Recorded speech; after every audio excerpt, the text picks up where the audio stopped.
Okay, so this is going to be the review session for MA 213, the second midterm exam. So once again, this is going to be a comprehensive review. We're going to cover pretty much everything that's fair game for the second midterm. Okay, so once again, a few notes. Oops, see if I can. Second here. Get my device connected, and then we'll go ahead and get started.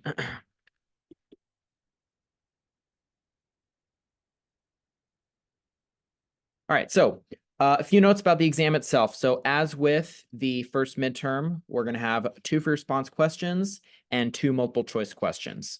Okay, and so the focus of midterm 2 is going to be torsion and bending. Okay, so we're not going to have any axially loaded member problems. That was for the first midterm.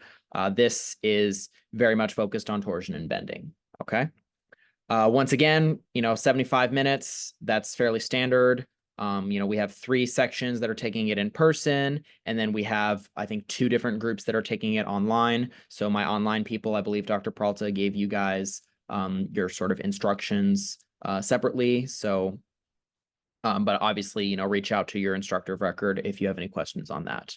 Again, the time frame for the multiple choice and the free response is going to be very similar to what we had before, which is to say the free response questions are going to be worth the bulk of your points. So I'll tell you right now that one of the free response questions is going to be on torsion, and one of the free response questions is going to be on bending.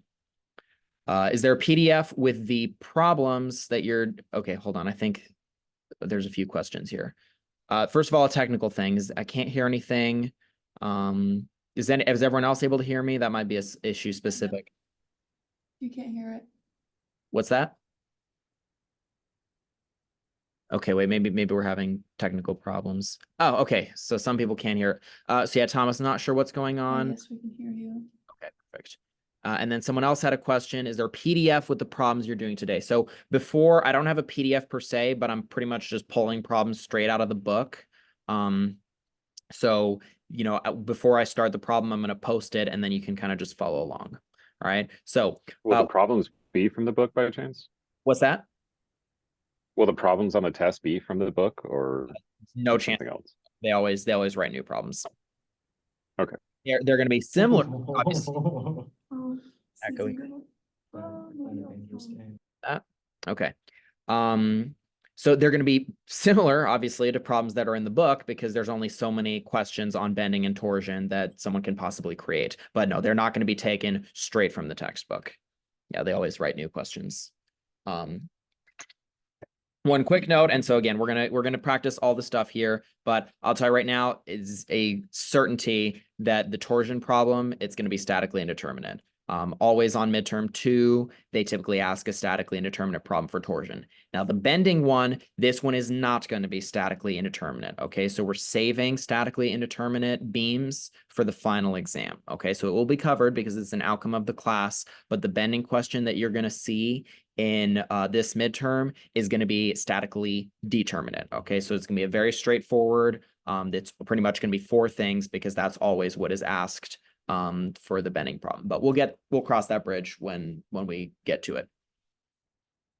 Okay, so let's go ahead and dive right into it. So I know it's been a while because we've been doing torsion recently. We've been doing bending recently, but torsion is one of the main topics. So let's go ahead and talk about torsion.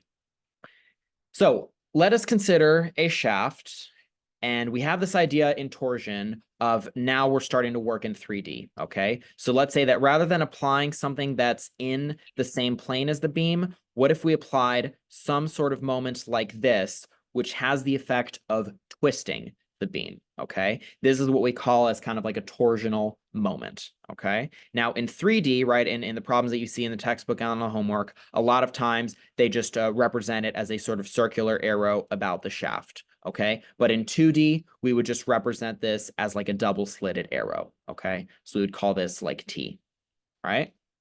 Now, when you have an external torque, what you can do is you can make a cut, as we've been doing throughout this class. And then when you make a cut, we have an internal torque that gets developed, okay? So we have like, say, T internal, okay? So this is what we call the internal torque. Okay, now when you have internal torques, okay, so when torques are present, you have a few things, okay? You get shear stresses. So those, remember that we denote those as tau. And you get shear strains. And shear strains, we typically denote as gamma. Okay? Now, we have this idea when we're talking about torsion that there's a linear relationship between the torsion shear stress on the outer edge of a shaft compared to what's happening in the center. Okay, so if we imagine that I was looking, right, let's say that I was looking, looking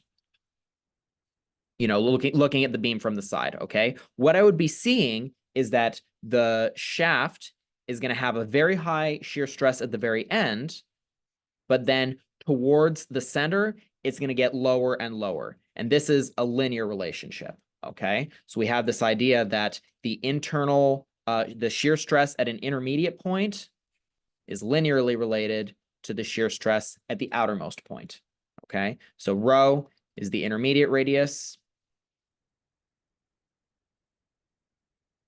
and then C is the outer radius. Okay, and this is also true for shear strains. Okay, so we have, again, a theoretical framework that says that the shear strains and the shear stresses are linear.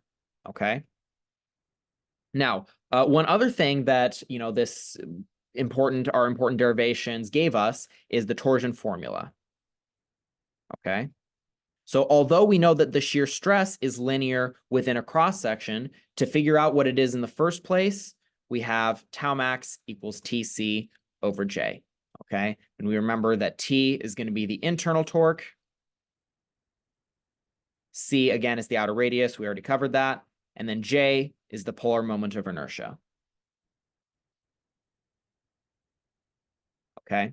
So there's this idea with the polar moment of inertia that is the resistance to torsion. So we remember that for a solid shaft, it's equal to pi over 32 times the diameter to the fourth, or alternatively, pi over 2 times the radius to the fourth.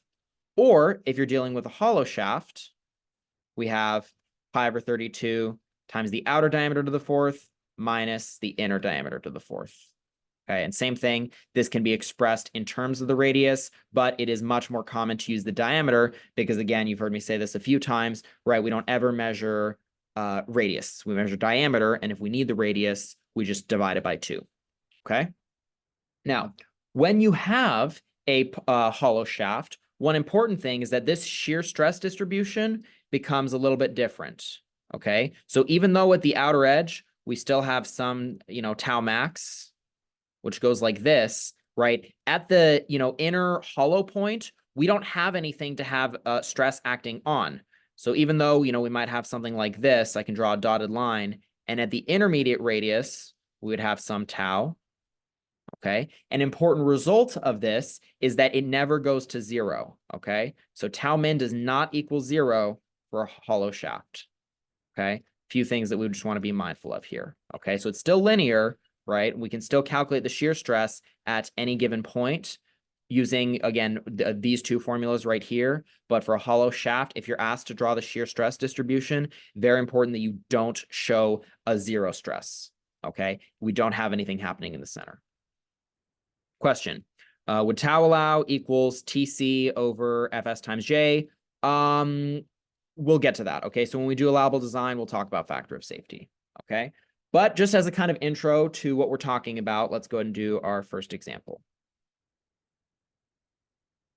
And again, I have a bunch of problems picked out, but, at any point, if there's a problem that you guys would like me to do, just go ahead and ask and we'll work on it. Okay? So let's take a look at this. All right, so we've got this shaft here. It's clamped at C. It's hollow between A and B. We're given some external torques, and we're given the diameters, and we got to figure out what the shear stresses are. Okay, so an important concept that rises out of this is the torsion moment diagram. Okay, and it's very similar to axial load diagrams. So let's work through this. Okay, for starters, we'd want to draw the free body diagram. And again, we're going to get into the habit of representing these in 2D. So go ahead and use your right-hand rule. okay, if you sort of curl your fingers, right, let me call this point C, point B, and point A. If you curl your fingers in the direction of what's happening at A, you'll see that your thumb sticks out to the right. Okay, so we have here 2 kilonewton meters. At point B, we have in the same direction 4 kilonewton meters. And then since it's a fixed support, right, fixed supports block rotation, so we'd have some support reaction TC here. All right, our equilibrium still applies. So we can go ahead and sum the torques and get 2 kilonewton meters to the right, plus 4 kilonewton meters going to the right, minus TC going to left equals 0. So we get that TC equals 6 kilonewton meters. All right. Then, as we've been doing in our other sort of modes, we go ahead and make our cuts at each region of interest. Okay. So what I'm going to do is I'm going to consider just this cut right here. I'm going to draw everything, all external loads exactly as they were before. So TC, I have 6 kilonewton meters. And then over here on the right side, I have an internal torque, which I'll denote as TCB. Okay. So then when I do this, I can go ahead and sum the torques again. It's very straightforward to see how the internal torque is going to be equal to 6 kilonewton meters. I can do the same thing on the right side. And of course, keeping the right side is going to be much simpler. Okay. So I have 2 kilonewton meters going like this. And then this would be TAB now. All right. And then we can see when we sum the torques, TAB equals 2 kilonewton meters. Okay. Another very important thing is when you're calculating internal torques, you've got to have the internal torque assumed positive coming out of the cut. So again, it's just like axial loads. All right. Now, once we figured out the internal torque everywhere in the shaft, now we can go ahead and draw our torsion moment diagram. And what's useful about the torsion moment diagram is that it's a great way of visualizing just the load throughout your entire shaft. Okay, so let's call this X in meters. All right, we have some halfway point. Between C and B, I see that it's a constant 6 kilonewton meters.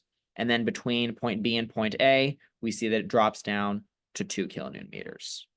Okay, so we have 6 here and then 2 here. Okay, so this would be a complete torsion moment diagram. All right. Then to find the shear stresses, we'll go ahead and make use of our torsion formula here. Okay, so for the max shear stress, I'm going to use tau equals TC over J. All right, and again, we have to make sure we're using the internal torque. So for CB, let's see what we get. Okay, so we have tau max equals TCB, right? So I'm going to use 6 kilonewton meters. And then here, for my C value, we're given that the outer diameter is 80 millimeters. So I would go ahead and just divide this by 2. All right, so I'd have 80 millimeters divided by 2. Then for my polar moment of inertia, I'm going to go ahead and do pi over 32 times the outer diameter raised to the 4th. Okay, and now we can see that I can go ahead and calculate this out. All right, so it's a little bit of unit conversion here. We see that this 6 kilonewton meters here, I'm going to multiply this by 1,000 to get just newton meters. And then I'm going to multiply it by 1,000 again to, I think we have a question here. I'll explain that in a second. So doing our unit conversions, let's actually just go ahead and be rigorous about this. So we'll have 6 million newtons times millimeters times 40 millimeters divided by pi over 32 times 80 millimeters to the 4th. And the benefit of doing it like this is we'll get newtons per millimeter squared, which I know is just going to be megapascals. Okay, so I can plug all this in. We have pi over 32 times 80 to the 4th. And that gets me 59.683, which by my units is in megapascals. Now there's a question that says, why is TC positive? Okay, so TC is a support reaction. Okay, TC is a support reaction. I get to pick whatever direction I want. Since I picked it to the left, it shows up as negative in my sum of the torques equation. Okay, but then since everything else is positive, the algebra works out that TC also assumes a positive value. Okay, which means that my assumption is correct. Doesn't say whether it's pointing to the left or the right. It just says that whatever way I drew it initially was correct. Therefore, it's drawn to the left. Does that answer your question?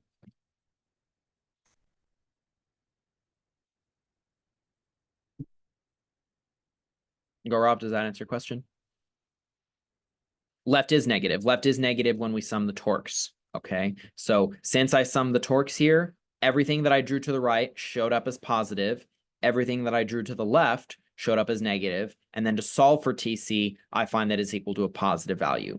Since I drew TC going to the left, that means that if I get a positive value, in truth, it is going to the left. So in the torsion moment diagram, we just take the magnitudes of the No, torsion. we don't take the magnitudes, right? Because the internal torques, I have a sign convention that I have to obey. So here for TCB, this is drawn out of the cut and therefore has to be, whatever sign I get is, it corresponds to the direction of TCB. Oh, got it. Yeah, thank you. Okay, so that's, we found that TCB, so this is just to reiterate, tau CB, all right, 59.683, that's fine. Now for BA, it's a little bit trickier. Okay, so for my internal torque, I'm going to make use of what I have over here. So 2 kilonewton meters. Again, even though it's hollow, I'm still going to use the outermost distance, right? Outermost radius. So it's still 80 millimeters over 2. But then for my polar moment of inertia, I have to be careful. I know that the outer is going to be 80 to the 4th. Okay, but then what is my inner diameter going to be? This is where I think it's useful to just go ahead and draw your cross section. Okay, so they tell you here that the outer diameter is 80 millimeters. And then they tell you that the thickness is 10 millimeters. So don't get thrown off by this. The thickness applies on both sides. Okay, so what this tells us then is if each of these is denoted by a thickness T, what I have then is if this is my inner diameter, we get that the inner diameter plus 2 times the thickness is equal to the outer diameter.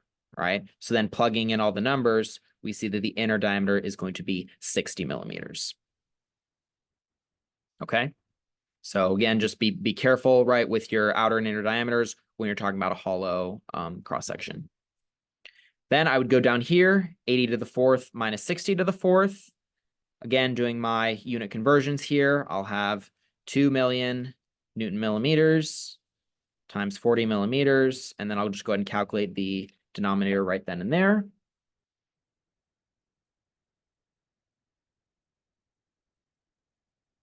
We find that the polar moment of inertia is 274.8894 millimeters to the 4th. So then calculating my full result, I get that the shear stress is 29.103 megapascals. Okay. So any questions on that? Fairly straightforward example here. This is kind of just getting us into the swing of things when we're talking about torsion.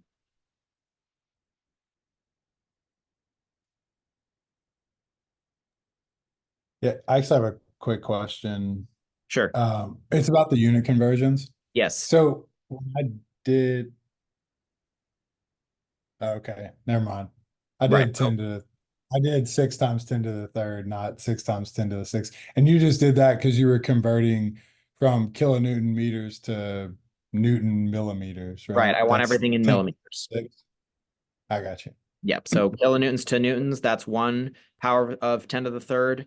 And then meters to millimeters is another power of 10 to the 3rd. Okay. If I wanted to convert to meters, that's fine. In this case, I just decided to do it like this because doing a conversion of millimeters to the 4th to meters to the 4th requires a factor of 1 trillion, right? A factor of 10 to the 3rd to the 4th, so 10 to the 12th. And that can be difficult to plug into your calculator. So I think it's much simpler to do it like this.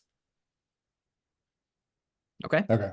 All right. Yep, One of the thanks. things I want to quickly do is let's go ahead and sketch the shear stress distribution. Okay. So for CB, this is very straightforward because CB, we have a solid shaft. So what I would do is I would recognize that it's 0 right in the middle. But then at the very right end, I have that it's equal to 59.683 megapascals, and then it's linear. Okay, so that's for CB. That's fairly straightforward. For AB, I have to be careful.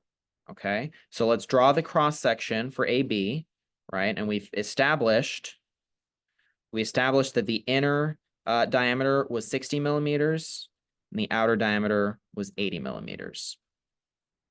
Okay, so once again, on the outer edge, I have that it's equal to 29.103 megapascals.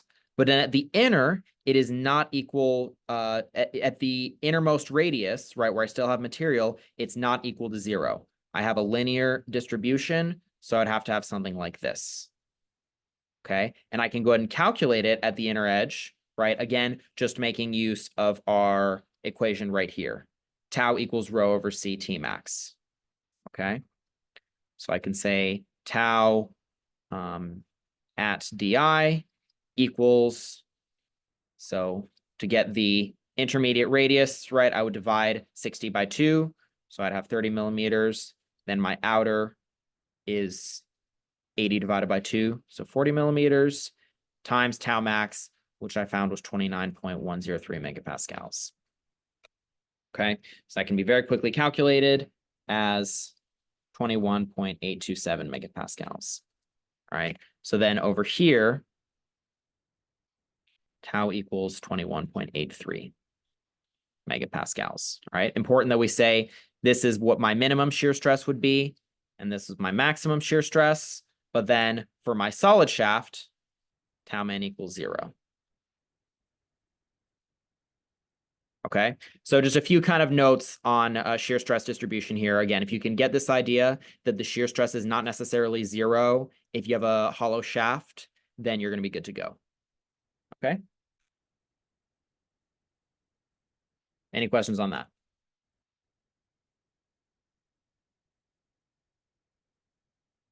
All right, so let's keep going. So the next thing to talk about is once we're comfortable with this idea of getting stresses, now we can introduce strains and angle of twist. Okay, well, actually, we already introduced strains. So let's bring in angle of twist. Okay, so the first thing to note is that we have a relationship between our shear stress tau and our shear strain gamma. Okay, and that's a very straightforward relationship. Right? It's tau equals G gamma, where G is the shear modulus. Okay, and this is a familiar form because this is what we call Hooke's law, right?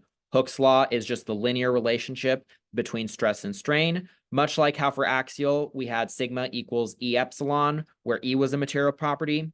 For torsion, we have tau equals G gamma, where G is the material property. And again, the shear modulus is almost always given. Okay. Once we've got the relationship between stress and strain, we can combine everything we've established to figure out that the angle of twist is equal to TL over GJ. So I'm not going to show the full derivation for this because it's not really super relevant to the problems that you're solving. The full derivation would be in the slides. What I am going to point out, though, is that it's very important to recognize that the angle of twist is expressed in radians. Okay, so the angle of twist is expressed in radians. And obviously the conversion between radians and degrees is just based off of a circle, right? 2 pi radians is equal to 360 degrees. Now, this phi equals TL over GJ is actually a special case of the general formula, which is expressed as an integral, okay? So much like we had the axial elongation formula, which could be expressed as an integral, we have the same thing for angle of twist. Okay, so if you ever encounter a situation where maybe you have an internal torque that's distributed, this formula for the angle of twist will handle it without any problem. More commonly, though, is we would express the angle of twist as a summation. Okay, so in any situation where we have, you know, if I scroll back up here, if I wanted to find the angle of twist of A with respect to C, I see that I have 2 segments that I have to consider, right? 1 and 2. So the angle of twist of A with respect to B would be the angle of twist of A with respect to B plus the angle of twist of B with respect to C. All right, so different forms of the angle of twist here. Again, I do believe all these are given in the formula sheet, and the formula sheet has been posted on Canvas, so I definitely would recommend familiarizing yourself with that. Any questions about our sort of theoretical framework for angle of twist?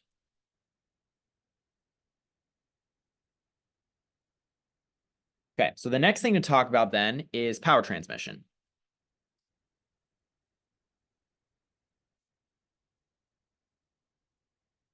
Now, power transmission gets at this idea of, for the first time, we're talking about things that are moving.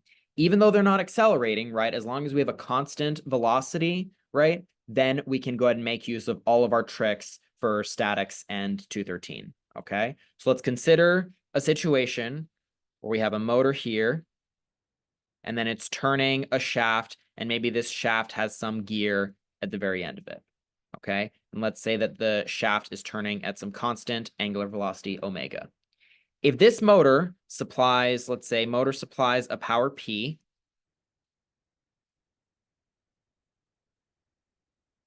okay, then what we find is that the relationship between the power supplied by the motor and the corresponding torque acting by the motor is given by this relationship right here. Super simple. All you do in order to find the external torque is you just take the power supplied or extracted by the device and then divide it by the angular velocity. Okay, the only thing to note about here is that omega here, this has to be expressed in radians per second. Okay, but then once you've figured out what your external torques are, right? So if I were to draw a free body diagram of this driven shaft right here, I would have a T going like this, right? Or actually, based on my right-hand rule, would be just the opposite.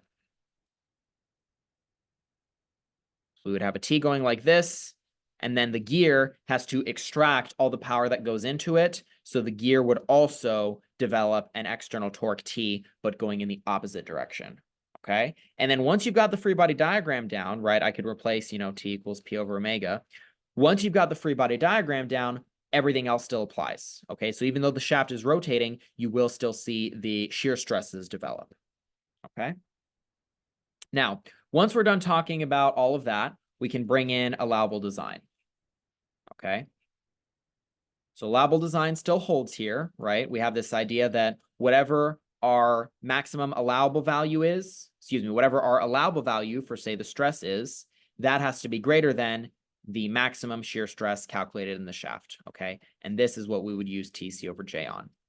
Now, someone asked a question of what if we had a factor of safety, okay? So the factor of safety, again, we can have a factor of safety in torsion.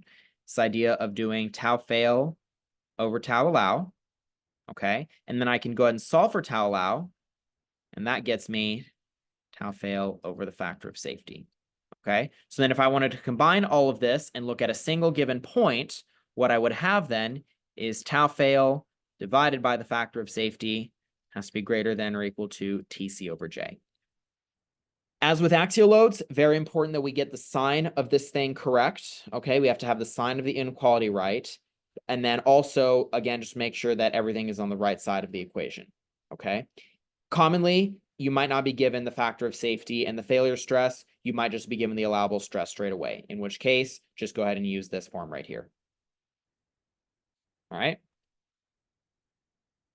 But other than that, all of the stuff that we've been talking about in axial loads still holds when we're talking about torsion, okay?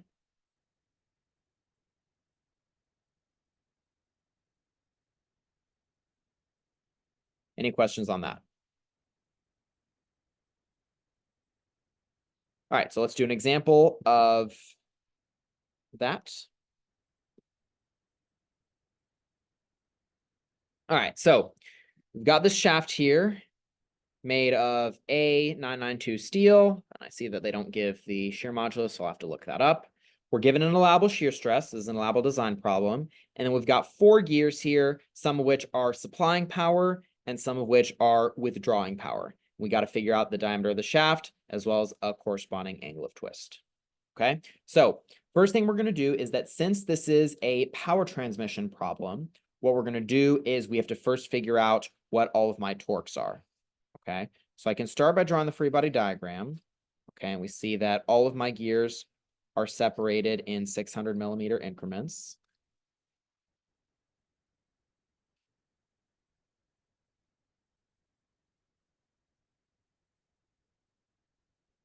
All right, and then helpfully they already tell us what the directions is going to be, right? But as long as they told us a direction for omega, right? In this case, we can infer that omega is going like this. We could deduce the directions ourselves, right? But in this case, since they tell us the directions, let's go ahead and draw those on here. So we have TA goes like this, TB goes like that. TC goes like this. And TD goes like that. Now for each of these torques, I can go ahead and apply the relation that the torque is equal to the power divided by omega. All right. To do this, I need to figure out what my omega is. And we're told that the frequency is 600 rotations per meter, right? So, rotations per minute. RPM, very important that we don't confuse RPM and radians per second. So if we have rotations per minute, what we need to do is end up at radians per second. So the first thing we're going to do is we're going to get it to rotations per second. So something like this. And then we're going to multiply it by the conversion factor for radians. Okay. And all of this will get us, so minutes cancels out, rotations cancels out. We're left with radians per second. And this comes out to 62.83 radians per second. All right. Then to figure out all of my torques, well, since they tell us the power that is being supplied or withdrawn by each one, let's do TB first. We say that, all right, if TB is supplying 15 kilowatts of power, we have 15,000 watts divided by 62.83 radians per second, okay? And again, we have this idea when we do our unit analysis, right? This will come out to 238.73. A watt is a joule per second. Joule per second, the second will cancel out with the bottom, and then a radian is unitless, okay? So I'm left with a joule. A joule is the same thing as a newton meter, which is the unit of torque. We could do the same thing for our other external torques. So for TA, we have 6,000 watts over 62.83 radians per second. For TC, it's 4,000. And then if we didn't already know the power being extracted by TD, we could go ahead and sum the torques once we know the first three. But in this case, since they already tell us what the power is, we can just go ahead and do this. All right, and so do all that. You'll find that TA is 95.5 Newton meters. TC is 63.6 Newton meters. And TD is 79.58 Newton meters. And actually, if you go ahead and sum the torques, so I'm going around to be consistent. If you go ahead and sum the torques here, right, this will be negative because it's going to the left. These three will be positive. You'll find that they all sum to 0. Okay, so we do have equilibrium in this shaft. All right. Any questions on obtaining the free body diagram before we do anything else?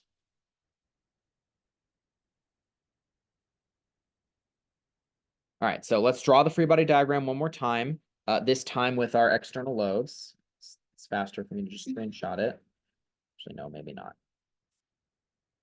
Yeah, we can just go ahead and redraw it. That's fine.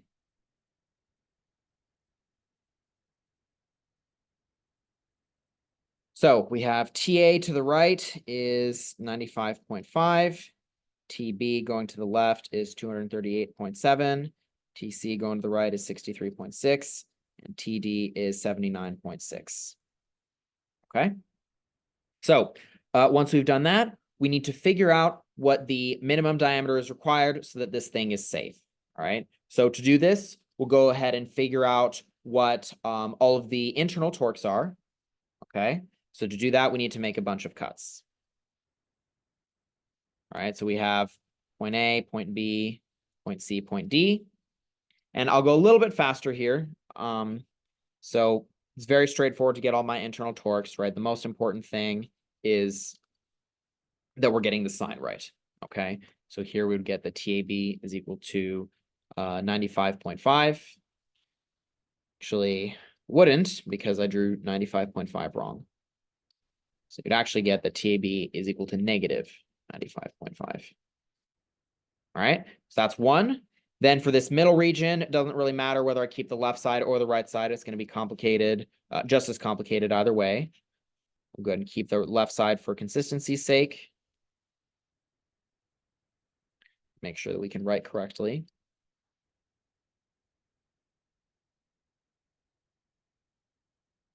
So this would be TBC now.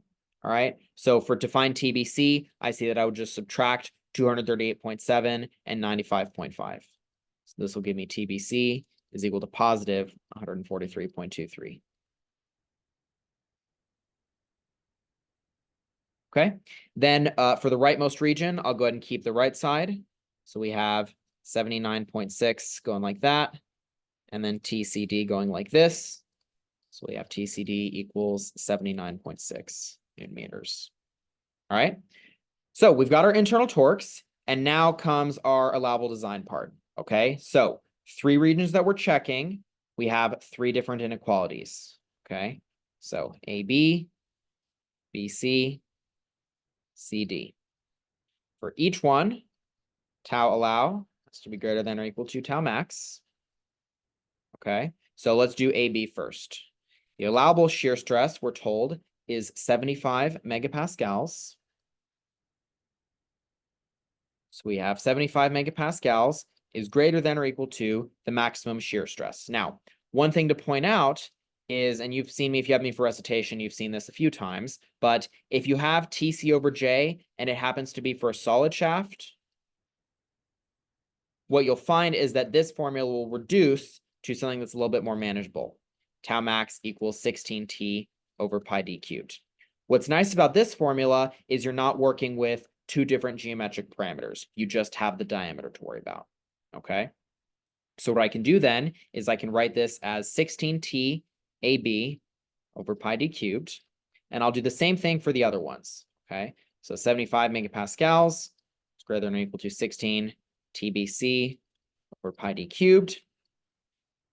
75 megapascals is greater than or equal to 16 TCD over pi d cubed.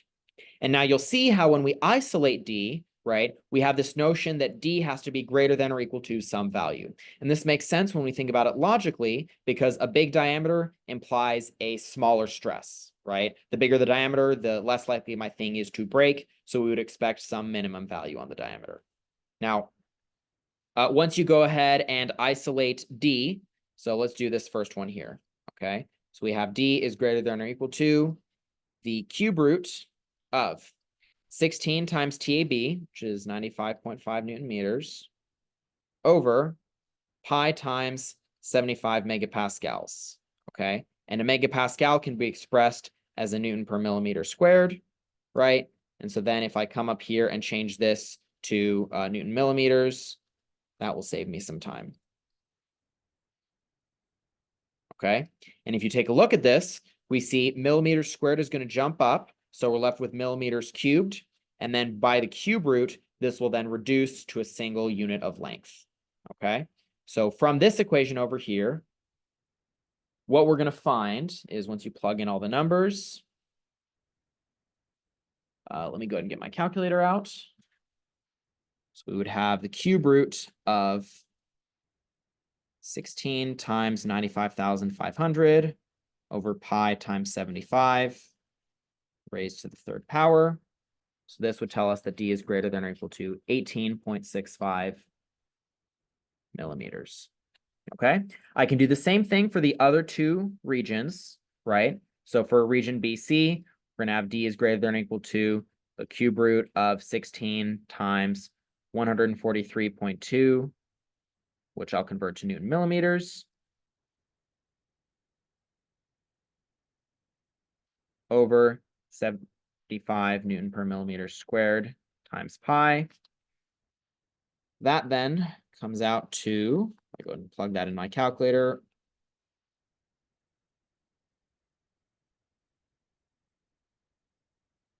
This comes out to 21.34 millimeters. And then finally, for this last region, we'd have 16 times 79.6, so 79,600 Newton millimeters, over pi times 75 Newton per millimeter squared. Okay, so that can be calculated as 16 times 79,600 over pi times 75 raised to the 3rd power. D is greater than 17.55. Okay, and as with all of our other allowable design problems, once we've got our inequalities written out like this, it's very easy to see how we would pick the value that satisfies all inequalities. So we would go with this. All right.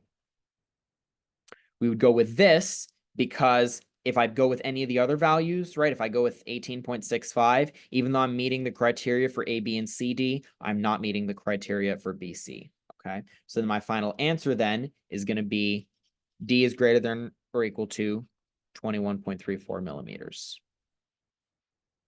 Okay. Now, one other thing to note is that I really didn't need to do 3 different calculations, right? Because question? Okay, I don't know if there was a question. Okay. One thing to point out is that if you have the same geometry in all 3 regions, which in this case we do, right? Because it's a solid shaft throughout, I really could have only done 1 calculation because we see that the differentiating factor is the internal torque. Everything else is the same. Okay. So I very much could have just gone with this equation right here and saved myself some time. But for the sake of it, you know, it's interesting to see how allowable design works out. Okay. So any questions on that?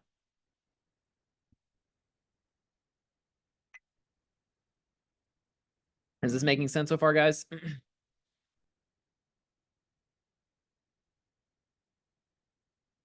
Okay.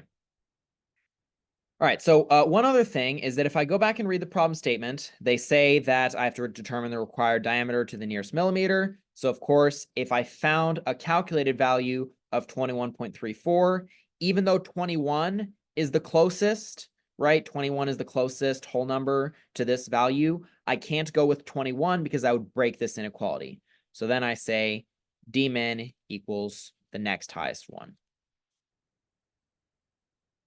Okay, so very important that if they ask you to round any values based on allowable design, make sure that you're going ahead and rounding it correctly, right? Make sure that you're not breaking your inequality in the process.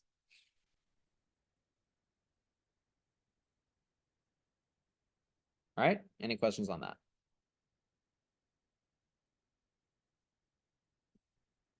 All right, so let's move on to the main event for torsion, statically indeterminate problems.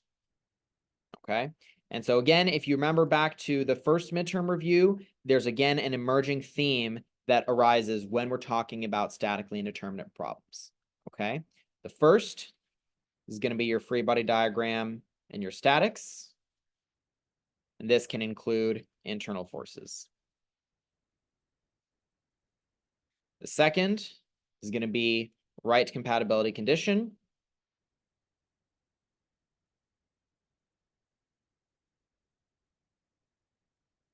And then once you've got your compatibility condition written down, you're going to solve your compatibility condition for forces.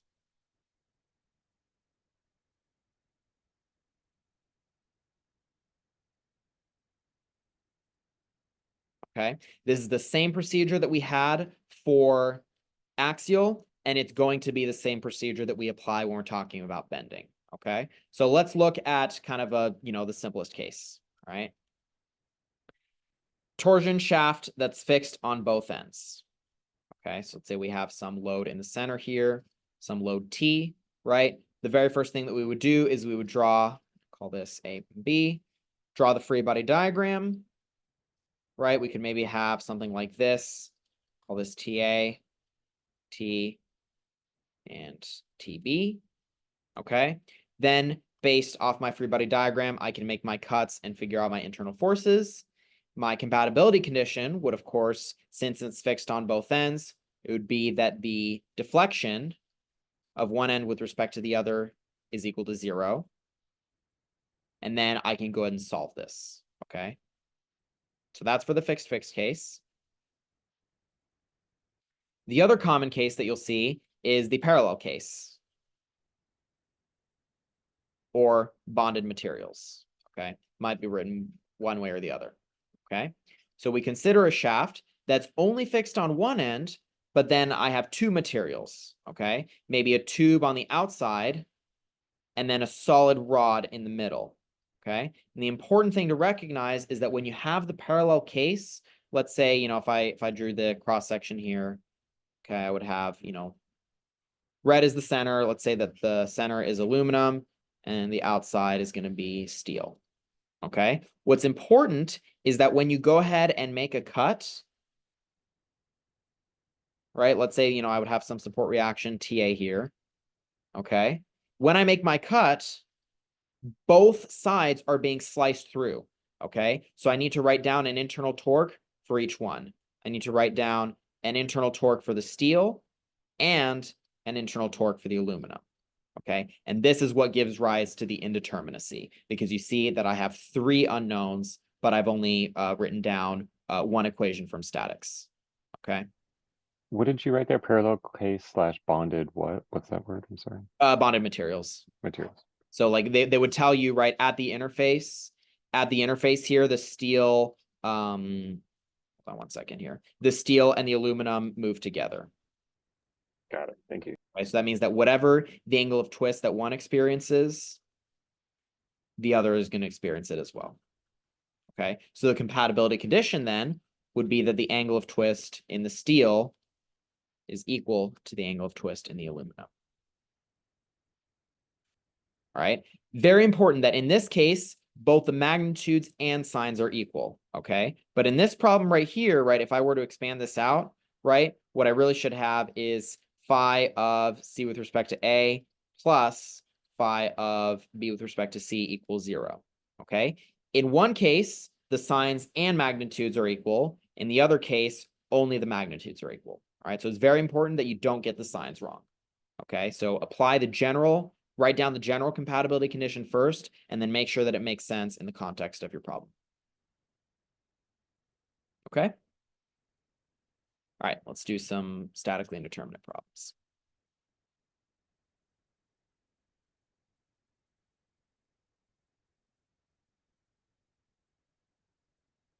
So this first one is an example of the fixed case, and it's, pretty straightforward, but, I think it's useful to kind of ease us into it. All right? So let's go through all of our steps that we've been developing. Okay? So first, free body diagram and statics.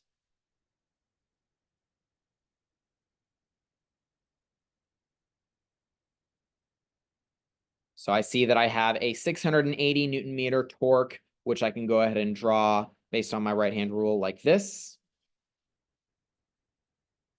Then I would have maybe TA going like this and TC going like that.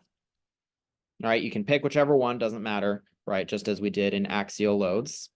Then based on summing my torques, right, we have TA plus TC minus 680 Newton meters equals 0.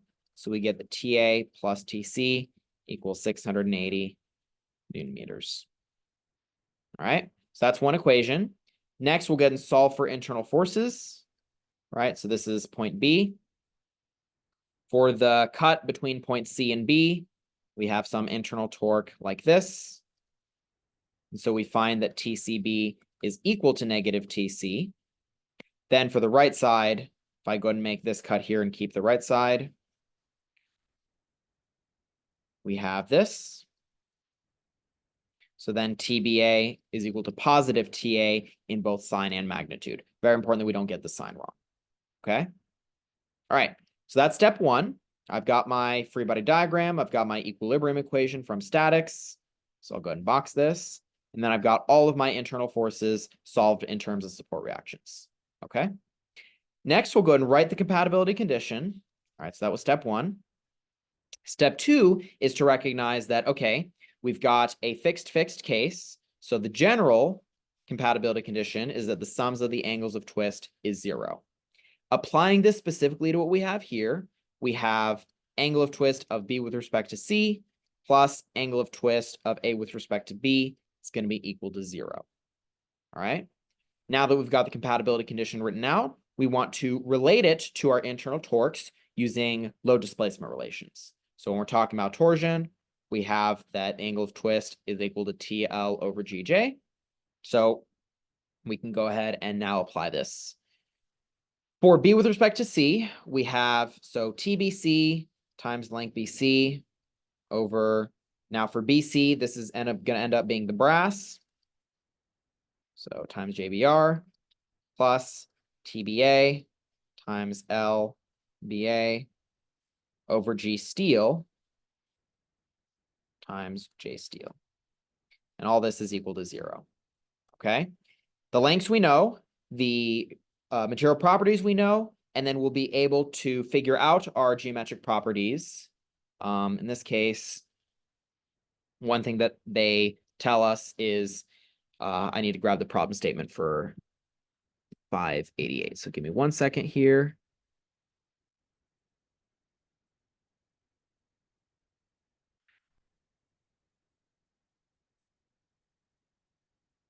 Now, in problem 88, what they tell us is that, let me go ahead and just write out the values. So the steel has a diameter of 30 millimeters. And the brass has a diameter of 42.7 millimeters. Okay, so these are given. So if you're going back and looking at this at home, right, don't worry about where these are coming from. These are just given to you in the problem statement. Okay, once we've got the diameter set, we can go ahead and figure out our geometric properties. So then our only unknowns will be these internal torques here. And we see that we'll be able to combine them with our equation from statics and then be able to solve the problem.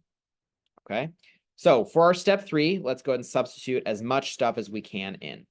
So TCB or TBC is going to be replaced by negative TC.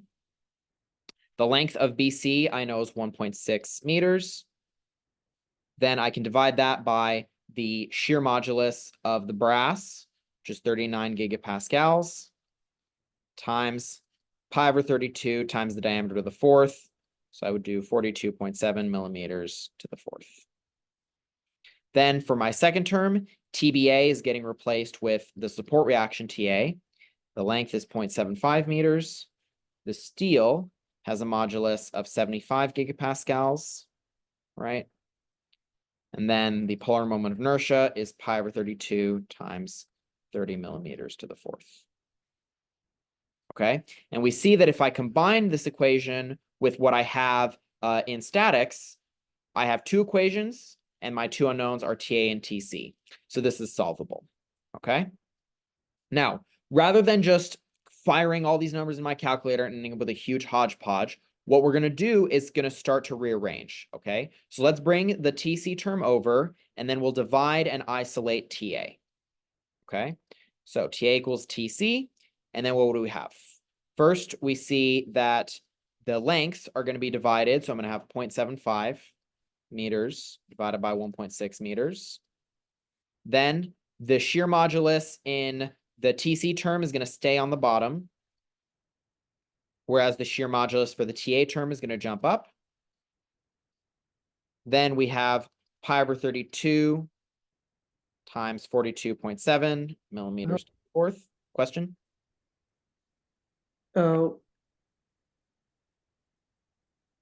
Okay, sorry, shouldn't it be 1.6 over 0.75 if we are at TA? Yes, you're correct. Sorry. I think I mixed up some terms here. Okay, so sorry about that. So when you bring this term over, you would divide through by 0.75, you would multiply by 75 gigapascals, and you would multiply by pi over 32 times 30 millimeters to the fourth. And that leaves you with pi over 32 times 42.7. Okay, useful thing about this formulation, number 1, all my units cancel out. All right, and this is useful because I want a direct relationship between the support reactions. Okay, I don't want to have any units getting in the way. The 42.7, was that given in the previous problem 588 Yep. or something? Yeah, so in 588, they just you Oh, okay. end up getting this. So because they're telling us, I suppose I didn't quite look at that when I was picking out problems. But yes, so this, you'd be given the diameters if you had a similar situation here. Okay, thank you. Okay. So the diameters just tell you the geometric properties. Okay. So let's go ahead and calculate all this out and figure out what TA is in terms of TC. So I can take 1.6 and divide it by 0.75. I can take 75 and divide it by 39. And then I can take 30 to the fourth divided by 42.7 to the fourth. And that tells us that we actually get a very interesting result. We get that TA is equal to TC exactly. Okay. So this is Let me change the geometry of the problem a little bit because I think it's a very unique case. Actually, if I remember it right, in 588, they tell you to find the diameters so that the support reactions are equal. So let's go ahead and just change the diameter of the brass to 50 for the sake of it. Because I don't want to get a result that's specific. So we're just changing those values like that. And then let's try that again. There we go. That will get you something like TA is equal to 0.5317 TC. Okay. And now expressed in this form, again, this is an equality. It's always true. I can combine this with my equation from statics and go ahead and solve. Okay. So I want to pause here because I really want to make sure that everyone can kind of work their way through this compatibility condition, because this is a straightforward case by point of comparison, but it's still very important. Okay. So are people kind of following the sort of process that we're applying? I have a quick question. Yes. If the external torque was applied at like, let's say 1 meter versus the 1.6, Uh-huh. and there was still that change in diameter, would your compatibility equation still be the same? No, it would change. So if we had, so let's go ahead and go down here. Okay. Let's say that we had the situation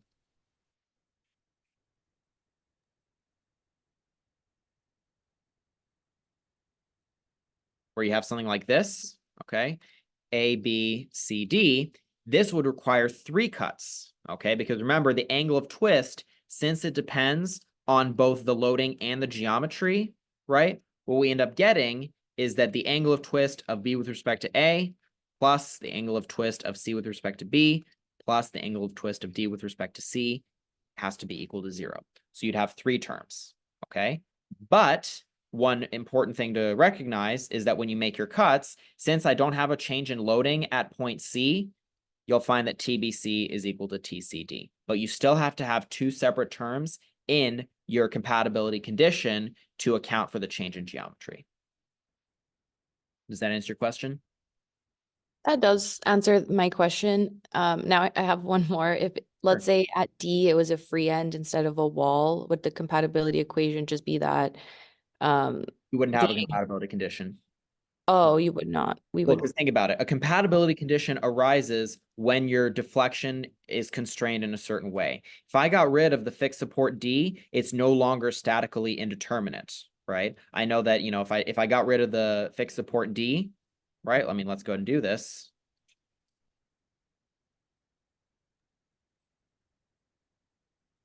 Okay. If I have the external torque applied right here, okay, again, A, B, C, D, what is my internal torque in regions B, C, and C, D? What is my internal torque? So it'd be the same as at B? It would be 0, right? Because think about it. Let's say that I make a cut right here. If I keep the right side,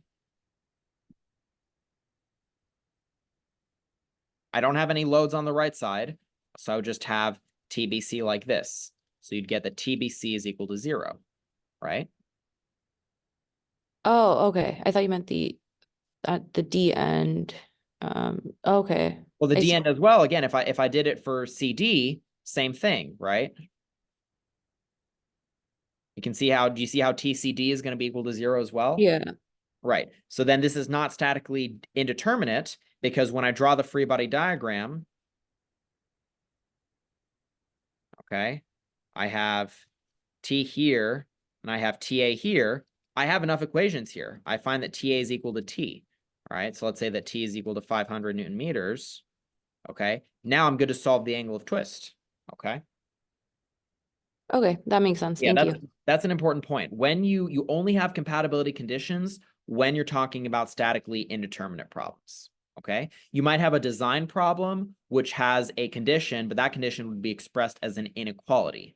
Okay, most likely. All right. A compatibility condition is what arises when it is statically indeterminate. Okay. All right. Could we see a problem that had like a small gap between the for bar and the torsion- wall? For torsion, it's really, gap problems are really weird. Okay, I mean, if they told you that there was a gap, it would be exactly the same as an axial load. Okay, so if we had, I'm gonna give myself a little bit more room here. Okay, let's say, I mean, I'm trying to think. You know, let's say that we had, again, the simple fixed case.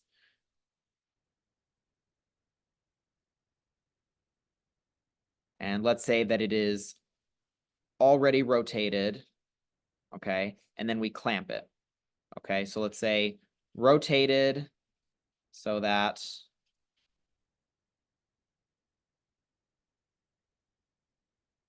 phi of B with respect to A equals 5 degrees, then clamped, okay? Then your compatibility condition, right? You see that TB is gonna, you know, develop.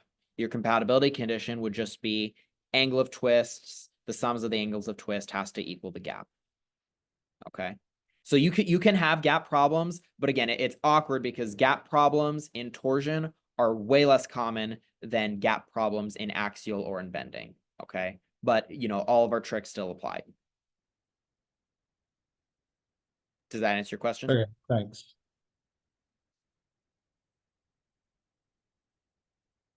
So then here, right, you know, expanding this out more fully, you'd have angle of twist C with respect to A plus angle of twist B with respect to C is equal to 5 degrees. Okay, so putting everything together, we have this equation from statics and this equation from compatibility. TA plus TC equals 680 Newton meters. So we have 0.5317 TC plus TC equals 680 Newton meters. So then I can go ahead and now solve for TC. Get that TC is equal to 140, excuse me. Find that TC is equal to 444 Newton meters. Okay, and then by extension, we can then solve for TA. TA is just going to be 680 minus TC. So we would have 680 minus that, which gives us 236 Newton meters. Okay. Once you've got the support reactions, now you're good to do whatever else the problem requires. You don't do anything else that the problem asks you until you've gone through this process, okay? Until you've got the compatibility condition for forces. So even though they say determine the absolute max shear stress, that comes after the solution to the compatibility condition, okay? So first thing I'm going to do is I'm going to figure out what the internal torques are. So TCB is equal to negative TC. So I would get that TCB is equal to negative 444 Newton meters. And then TAB is equal to positive CA. So we have positive 236 Newton meters. Then for my shear stress, since this is a solid shaft, what I can do is I can go ahead and write tau equals TC over J. Tau max equals TC over J, which becomes 16T over pi d cubed. So then for tau, let's do tau AB first. Tau AB is equal to 16 times 236 Newton meters divided by pi times the diameter, which for AB, that was the thicker brass, so 50 millimeters. And then here I would just have a conversion factor of 1000. AB is the smaller one. Thank you. Yes, so that'd be 30. Sorry about that. So 30 millimeters, yeah, because I'm flipping the directions here. Okay, so applying the conversion factor just to make sure we end up with newtons per millimeter squared. And then again, as we've been doing, 1 Newton per millimeter squared is 1 megapascal. Megapascal being the most common unit for stress. Okay, so I can go ahead and multiply this out.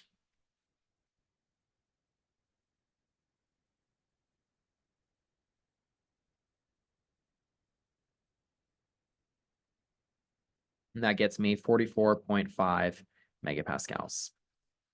Then for TCB, I'm going to have 16 times. Now, importantly, even though the internal torque here was written as negative, for torsion specifically, we typically consider an absolute value when we're talking about stresses. So I would write this as positive 444 Newton meters. We don't really have negative and positive shear stresses the way that we do in axial loads.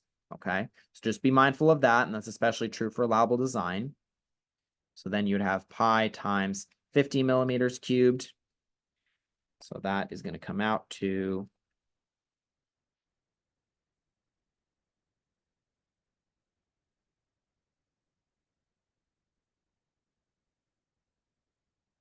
that out 18.1 MPa. So even though the brass carries a way higher internal torque than the steel, what we find is that the thicker diameter really makes a big difference. Okay, so again, it can be difficult to just eyeball where the maximum shear stress is going to occur. So in situations where you have multiple regions, I would recommend going through and calculating each one separately. Okay. Where do Yes. you get the 16 in the tau equations from? So it comes from the derivation of this torsion formula, okay? So if I were to expand out TC over J, we have T times the diameter over 2 divided by pi over 32 times the diameter of the fourth. Do you see now how 1 power of the diameter is going to cancel out and then the 32 jumps up? Right, we have 32T over 32T times D over 2 pi d to the fourth. So then that becomes 16T over pi d cubed. All right, thank you. Okay. All right, so there you go. We have found the absolute maximum shear stresses in the shaft. So then we see that the even though the region AB carries a smaller internal torque, it ends up carrying a maximum the maximum shear stress because of the smaller diameter. Okay. Any questions on that?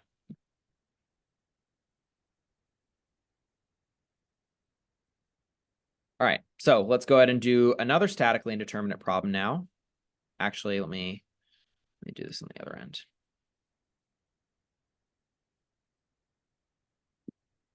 So our other statically indeterminate problem, let's go ahead and pull that up.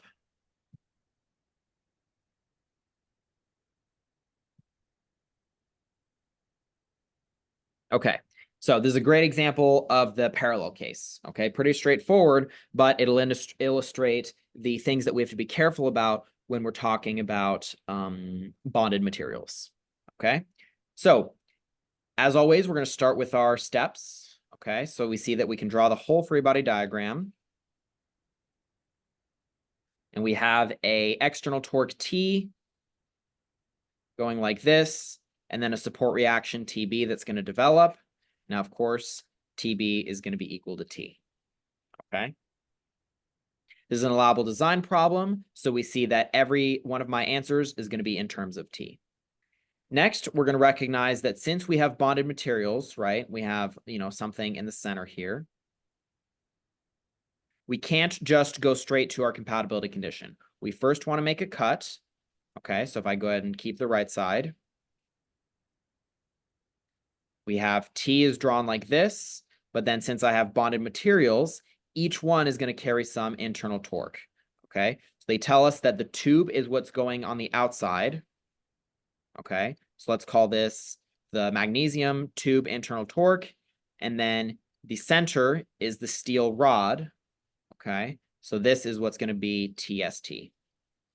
So then the useful equation based on this cut is summing the torques, right? We have minus T minus TMG minus T steel equals 0. So we get TMG plus T steel equals negative T. Okay, again, I'm keeping the signs exactly the way they have them here. I have to obey all of these conventions here. Okay, so even though I have 3 unknowns, remember that allowable design is going to take care of one of those. So then I really only have 2 unknowns, TMG and T steel. This is where the compatibility condition comes in. Okay, so we've done step 1. Step 2 then is going to consist of recognizing that for the parallel case, the materials have to have the same angles of twist. Okay, so only within this given region, right? If I had a longer shaft, okay, if I had, you know, say that the magnesium tube continued out, okay, I'd have to be very careful because this compatibility condition here only applies to the region where I have bonded materials, okay? But in this case, because the bonding is throughout the shaft, it's very straightforward to apply this, okay? So then I would have TMG times the length of 900 millimeters over GMG JMG equals T steel times 900 millimeters over G steel J steel. Okay, so again, now we're getting into the application of load displacement relations. My screen a bit here. Okay, one thing that we quickly recognize is that the 900 millimeters just gets knocked out on both. Let's go ahead and isolate TMG. So we get the TMG equals T steel times GMG over GST times JMG over JST. Okay. So that's fine. Now we can go ahead and plug some stuff in. What actually we're going to do first is let's go ahead and calculate the polar moments of inertia. Okay. So for the steel, right, this is very straightforward because the steel we're told is at the center, right? It's the rod. So we have J steel equals pi over 32 times 40 millimeters to the fourth. Okay. For the magnesium, this is where it's really useful to draw the cross section. Okay. So it's hollow, right? We have 40 as the inner diameter, right? The inner diameter of the magnesium has to match the outer diameter of the steel in order for it to be truly bonded, right? We can't have a gap. Okay. So then if this is my cross section for the brass, right? This is the brass, this is the steel.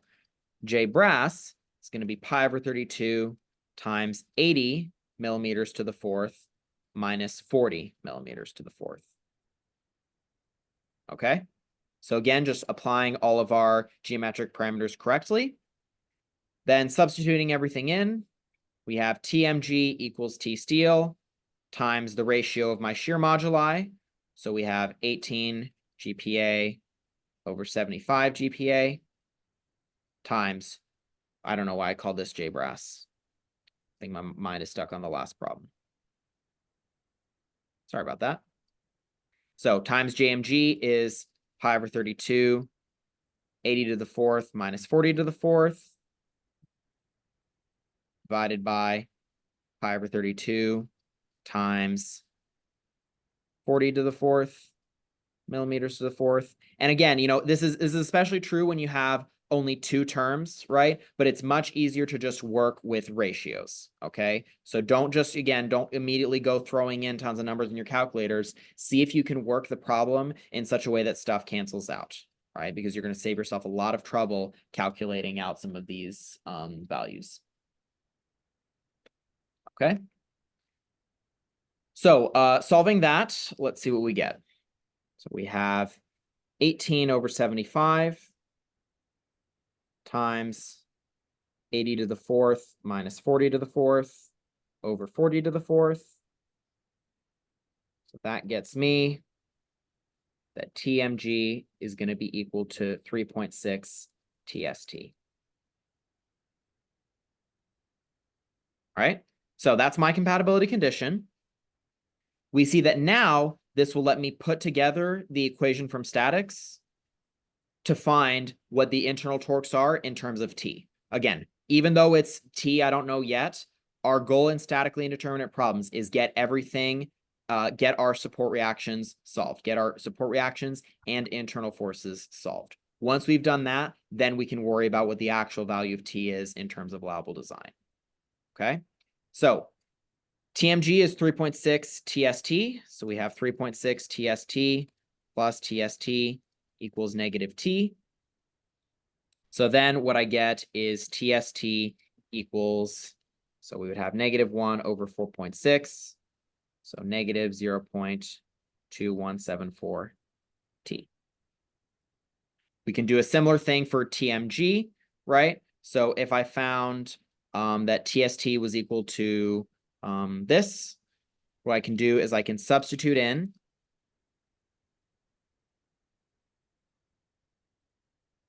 my expression for T. Actually, it's easier if I just do over here, since I have T steel, I can just do TMG over 3.6. Okay, much easier that way. So then that will give us that TMG is equal to that times 3.6. So we get negative 0.7826. Okay, and this would be reaching the end of step 3 and figuring out your internal forces and support reactions in terms of your external loads. Okay, even though I don't have numbers yet, this is the first step I want to get to. Okay, so this is the parallel case. Are people kind of following along with how we do the parallel case, right? This idea of the angles of twist being equal and then using ratios. Any questions on that?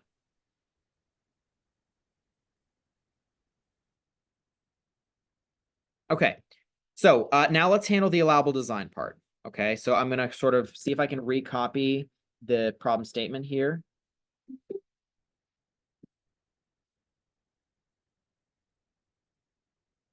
So they tell us that we have two separate allowable stresses that we're working with, two separate allowable stresses, one for each material. Okay, so we have two inequalities. Whatever the allowable value is for the magnesium, that has to be greater than the maximum shear stress carried by the magnesium. Whatever the allowable shear stress is for the steel has to exceed the maximum shear stress for the steel. Okay, so for the magnesium, we have 45 megapascals is greater than or equal to TMG times CMG over JMG.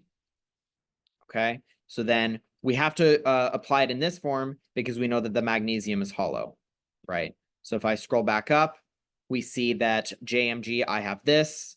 My C value would be my outer radius. Okay, so for the magnesium, I would take 80 and I would divide it by 2. Then for the steel, since the steel is just the centerpiece with a diameter of 40, I would take the 40 and divide that by 2.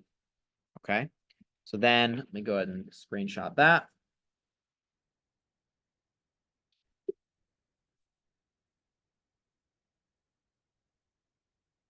I'm going to bring this up just temporarily so that we can see where all the numbers are coming from. Okay, so I have 45 megapascals is greater than or equal to the following things. So TMG is equal to negative 0.7826. Okay, so then we would have, what we're going to do is we're going to consider it as an absolute value. So 0.7826 T times CMG is 40 millimeters, right? Based off of this. And then JMG is pi over 32 times 80 to the 4th minus 40 to the 4th millimeters to the 4th. Okay, and we see that now T becomes my only unknown. Okay, so let's go ahead and calculate this out. All right, so T is going to get isolated. So we see that we're going to have T is less than or equal to some value. Okay, so let's see what this comes out to. What we're going to do is actually, let me do a little bit more work in simplifying this. Okay, so the denominator, let's go ahead and first calculate that on its own. So we have pi over 32 times 80 to the 4th minus 40 to the 4th. Okay, so then I'm going to have 0.7826 T has to be less than or equal to 45 megapascals times the polar moment of inertia, which works out to 3.77 times 10 to the 6th millimeters to the 4th. Divide that through by 40 millimeters. Okay, we can see how 45 megapascals, I can go ahead and express that as newtons per square millimeter. And then I'm going to be left with just units of Newton millimeters.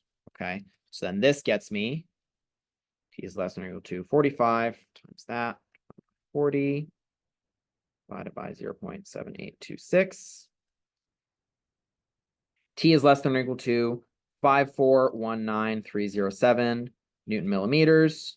So T is less than or equal to 5.42 kilonewton meters. Okay. So a little bit of kind of messy algebra here, but again, right, as long as you have your geometric values calculated beforehand, you're just substituting things in. Okay. Now that's one value, okay? That's one value, but we have to check it for the magnesium, for the steel as well. So this is for Mg. For the steel, we have 45 megapascals, has to be greater than or equal to TST times CST over JST. So 45 megapascals has to be greater than 0.2174 T times CST, which I found was 20 millimeters, over JST, which is pi over 32 times 40 to the fourth millimeters to the fourth. Okay. So again, same thing. I can do 0.2174 T. It's less than or equal to 45 Newton per millimeter squared times the polar moment of inertia. So we have, yes. For the steel, don't we use 75? Oh, is it a different allowable shear stress? It is. Thank you. Good catch. See, this is the benefit of having people. You guys can catch me when I mess up. All right. So thank you. So that becomes 75 newtons per square millimeter times the polar moment of inertia, which is going to be 251,327 millimeters to the fourth, divided by 20 millimeters. Okay. And this is something that I can calculate out. 75 divided by that. We find that T is less than or equal to 4335224 Newton millimeters. So T is less than or equal to 4.34 kilonewton meters. Okay. And so based off of this, then I see that I have two inequalities. Okay. Two inequalities. Based off of this, I see that the only value which satisfies both inequalities is 4.34. Okay. So we have as our final answer, T is equal to 4.34 kilonewton meters. And actually, this is rounded, so I'm going to go one under.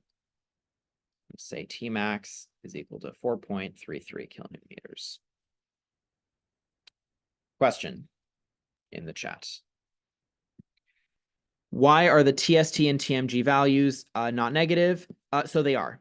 So when I go ahead and plug this in, right, T equals 4.33, I'll get negative values for the steel and the magnesium, but for the internal torques. But when I'm calculating the shear stress, remember that we consider like an absolute value, okay? Since we consider an absolute value, we're taking just the positive expression. So we're using positive 0.2174 and positive 0.7826.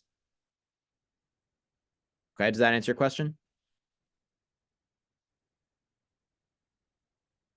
Okay, perfect. So yeah, even though it's allowable design, right, you can still handle statically indeterminate structures just fine. It's very important. I'm going to scroll back up a little bit. It's very important that you follow our main steps, okay?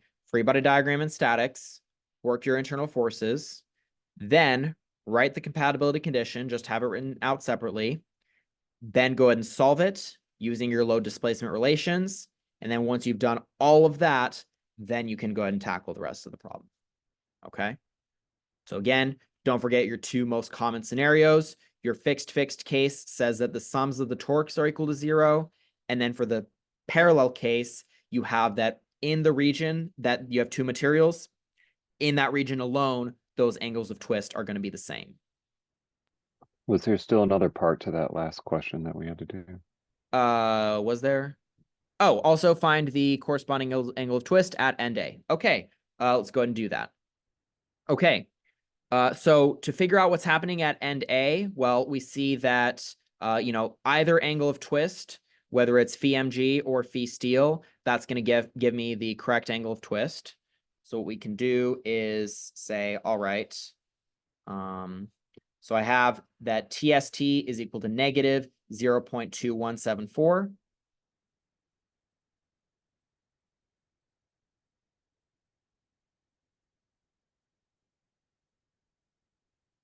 Okay.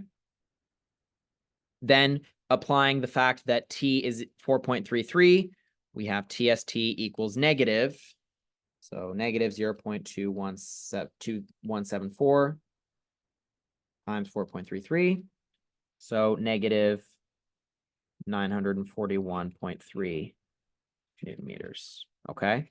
So then the phi for the steel is negative 941.3 Newton meters times the length is 900 millimeters. We can go ahead and convert that to meters. Then the shear modulus for the steel is 75 gigapascals. So 75 times 10 to the 9th newtons per meter squared times the polar moment of inertia for the steel, which I found was 251,327 millimeters to the fourth. I'll go ahead and apply the conversion factor of 1 meter to the fourth over 10 to the 12th millimeters to the fourth. And now I will be able to compute this. Okay. So let's see what we get. Negative 941.3 times 0.9 divided by 75 times 10 to the 9th. All that times the polar moment of inertia. And then applying my conversion factor. All of that works out to, once I'm done calculating this,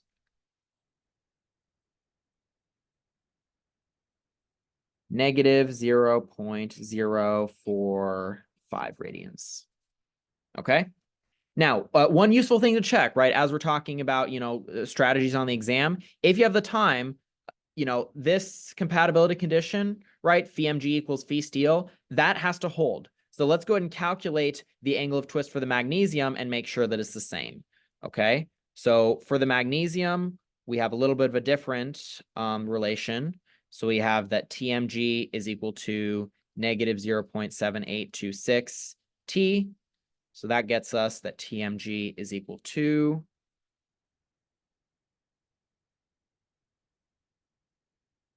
negative 3.387 Newton meters. So then my angle of twist for the magnesium is going to be negative 3.387 Newton meters times 0.9 meters over the shear modulus for the magnesium, which is 18. So we have 18 times 10 to the 9th newtons per meter squared times the polar moment of inertia, which I found was 3.77 times 10 to the 6th. Then we have the conversion factor.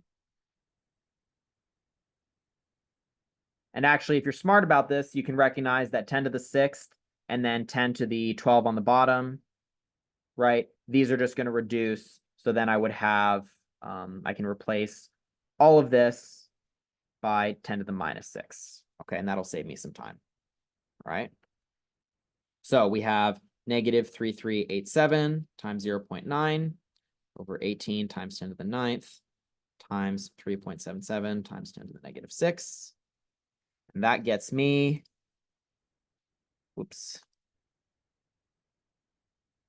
angle of twist of the magnesium is negative 0.0449. Okay, so when I round it, it's going to end up that these two are equal. Okay, so the angle of twist at end A is going to be equal to negative 0.045 radians. And of course, if I wanted to calculate it to degrees, I would just multiply it, right? 1 radian equals 180 over pi degrees. So we can just go ahead and multiply this by 180 over pi to find that it is negative 2.574 degrees.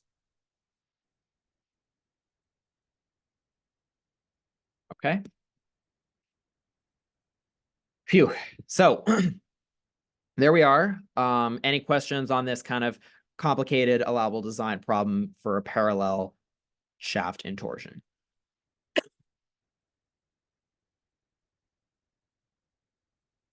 Is this making sense so far, guys? Is this helping so far? Is a better question. Yes, definitely. All right. So that actually pretty much concludes what we had for torsion. So, of course, if there are any other example problems, we can maybe cover them later. But I think this is a good point to take a sort of pause because we're done with torsion. So let's go ahead and break for maybe a few minutes. And then at like maybe 6:40, we'll go ahead and resume with bending. And that will take us to the end of the session. Is there a equation sheet for the midterm on Yes. Canvas? It should be on Canvas. So it should be in the midterm 2 module. Okay.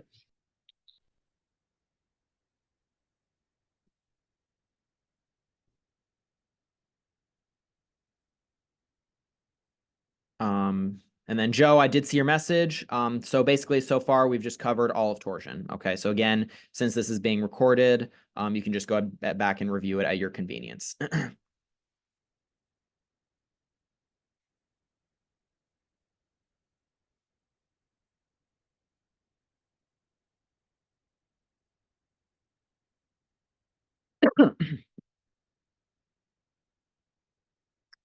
Is this the only session? Andres, do you mean the only review session?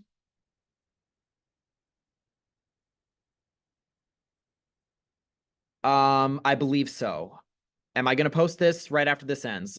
Depends what you mean by right after. So remember, given that the recording is going to be like several hours long, it's going to take my computer a minute to download it. But I am going to try to get it posted as fast as possible. For sure, it'll be posted by the end of the night. But again, I'm really at the mercy of my computer on that.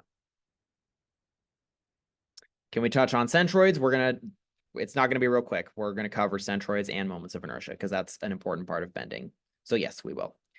Equation sheet will be provided for the exam. Absolutely. So everything that you need is going to be, provided. You're not allowed to bring anything yourself. So yeah, don't worry about that.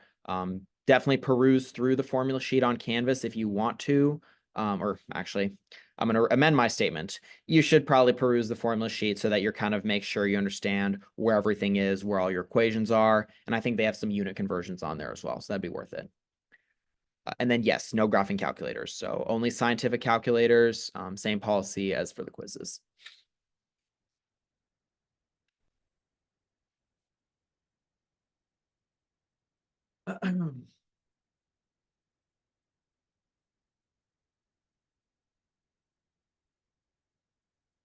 So Joe, the topics on midterm 2 is torsion and bending. So that's all of the stuff that we're talking about. One of your questions is going to be a torsion problem, almost certain to be statically indeterminate. And then your other problem is going to be a comprehensive bending problem, but that one is not going to be statically indeterminate. There is going to be deflections on the exam, but again, the deflection is not going to be, it's not going to be something where you have to do a statically indeterminate. Usually that is saved for the final.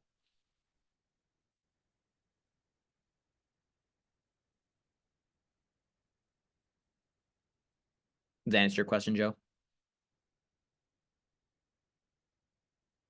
Okay. So then is there recitation this week? I'm not sure. So that is that's going to be the call of the instructors. They will post out an announcement. I know that based on where we are in the schedule, I believe that we will probably have recitation because we still need to cover statically indeterminate structures in bending. Because remember that, next week is going to be what, the 26th is the Friday. That's our last recitation of the semester. And that one, we have to save it as a final exam review. So my expectation would be that there probably is going to be a recitation this week, just to make sure that we can cover everything that we need to. Is the final comprehensive? Yes. Final exam covers absolutely everything. That one important note, actually, while we're waiting is So for the final exam review, so I'm going to do a final exam review, but it's not going to be theory on everything. So you know how in, these reviews, I'm covering both theory and doing examples. So like, I introduce torsion, give you the relevant equations, and then we do examples. Obviously for the final exam, I'm not going to have the time to do that. Okay. If I did theory and examples, the review would be something like 8 hours long. And while I personally would not necessarily have a problem with it, that would be silly because I'll already have covered it. So when I do the final exam review, I'm going to sort of incorporate, by way of an announcement, everything covered in the previous 2 reviews. So if you're interested in reviewing the theory for the final exams, I'll direct you to the first 2 midterm review videos. We will still cover absolutely everything for the final. We will still cover all the topics on the review session, but it's just going to be through examples. It's not going to be, I'm not going to have the time to, give you all of the equations over again. We're covering more new topics in class next week. No, we're not. I believe we are done with all the material. So we finished up last Wednesday and last Thursday. We finished up statically indeterminate structures in bending. So next week, I believe the plan is to do just a review the entire week. And then I will have the review session as well.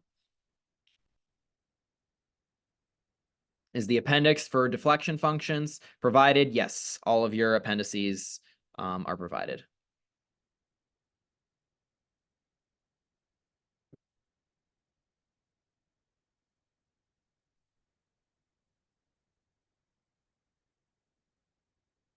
Okay, so it's 6:40. I think we're good to kind of keep going here. So let me go ahead and switch the page.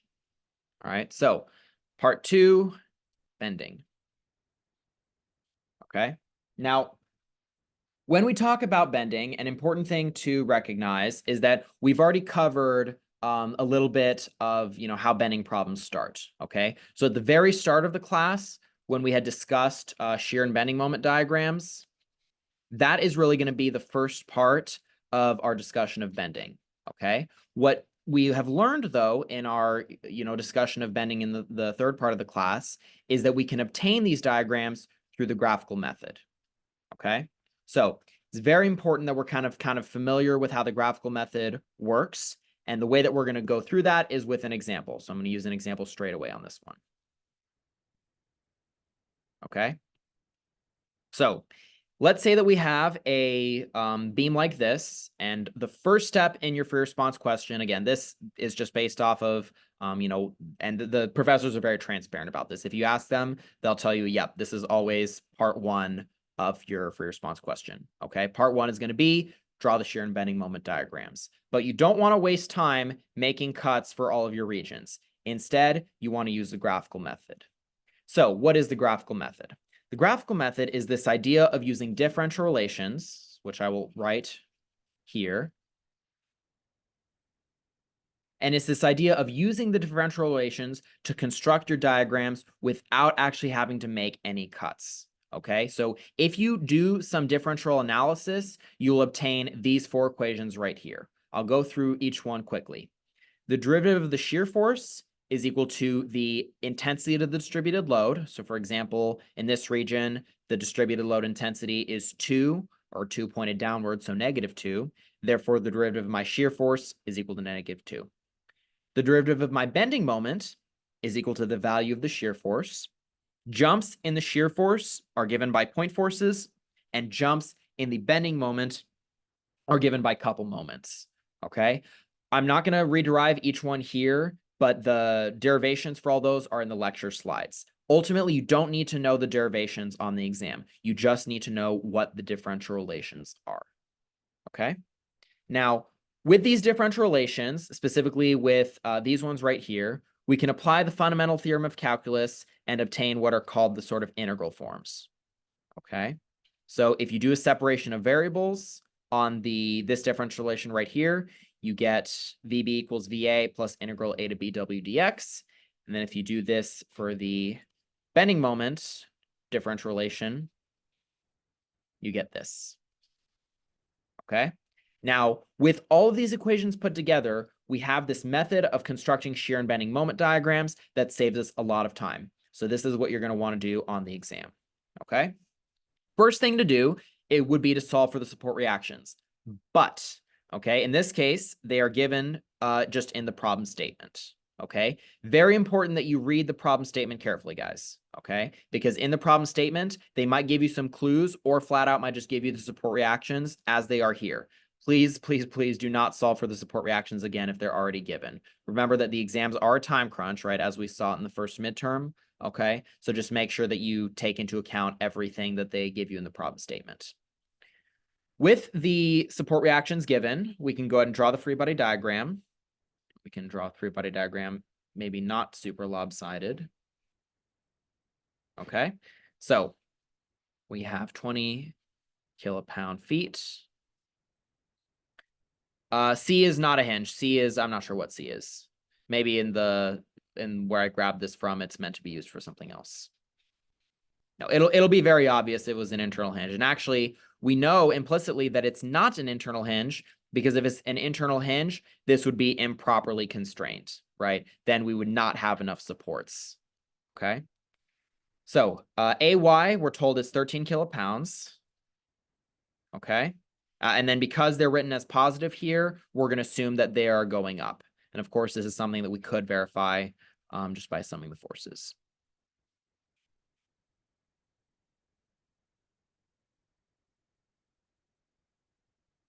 All right, so we have this, and then 5 feet all the way throughout.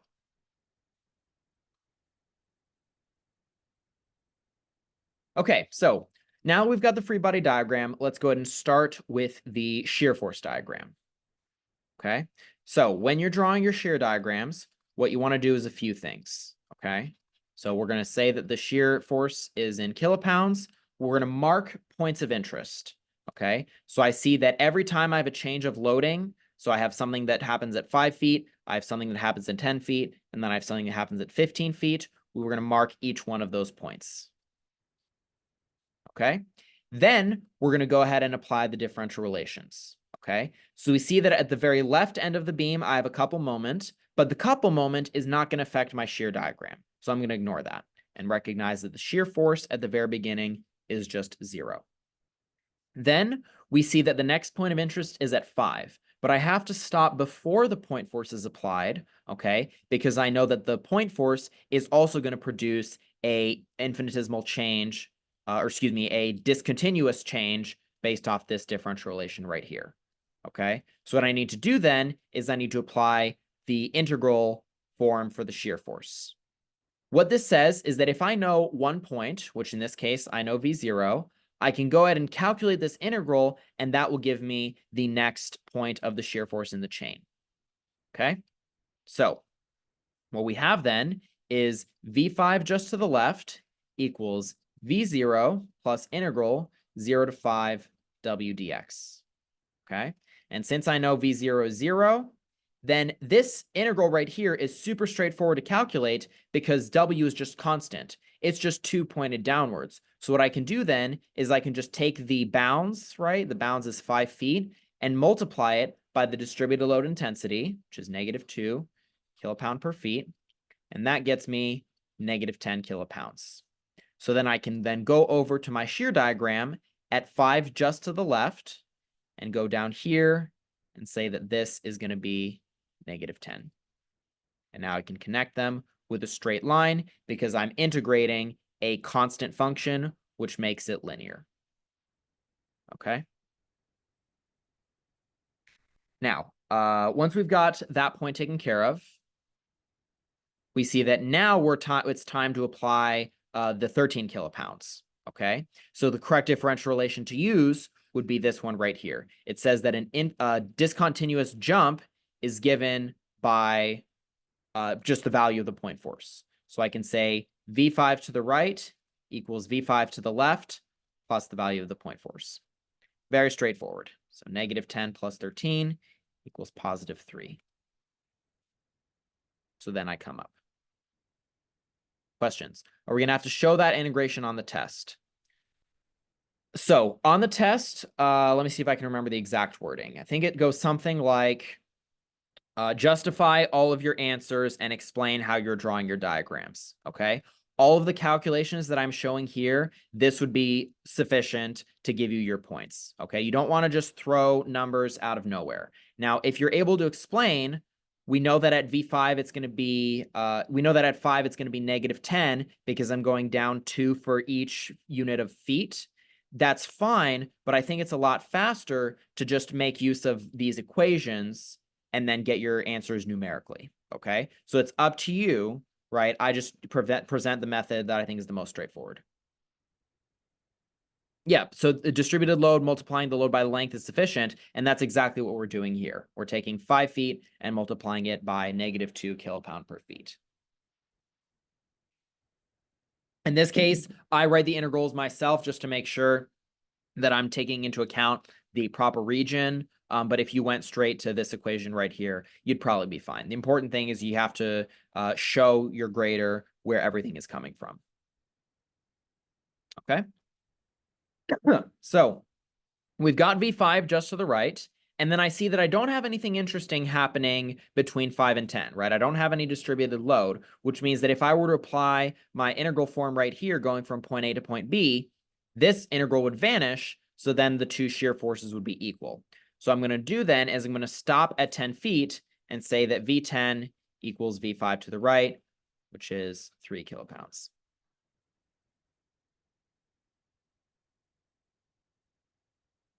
Okay.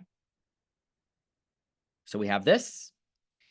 Then I see that I have a distributed load again going all the way to the end of the beam. So I'm going to stop at just before the end because I have a point force. Okay. So what I would have then is V15 to the left equals V10 plus integral 10 to 15 W dx. And again, as was pointed out, right, we don't need to spend too much time on this. We can just take the distance over which the distributed load acts, multiply it by the load intensity. 5 times -2 is -10. So this gets me -7 kilopounds. So then I would come over here and go down here to -7. Okay. Then last but not least, my final differential relation, V15 to the right equals V15 to the left, which is plus the point force, which is 7. So then I get -7 plus 7. Okay. So the crucial result is that the shear diagram and the bending moment diagram has to start and end at 0. Okay. So that's the number one check. If it doesn't start and end at 0, it's wrong. Okay. So again, to reiterate, what we did is from our free body diagram, we went point by point, region by region, applying the correct differential relation to construct this diagram. Okay.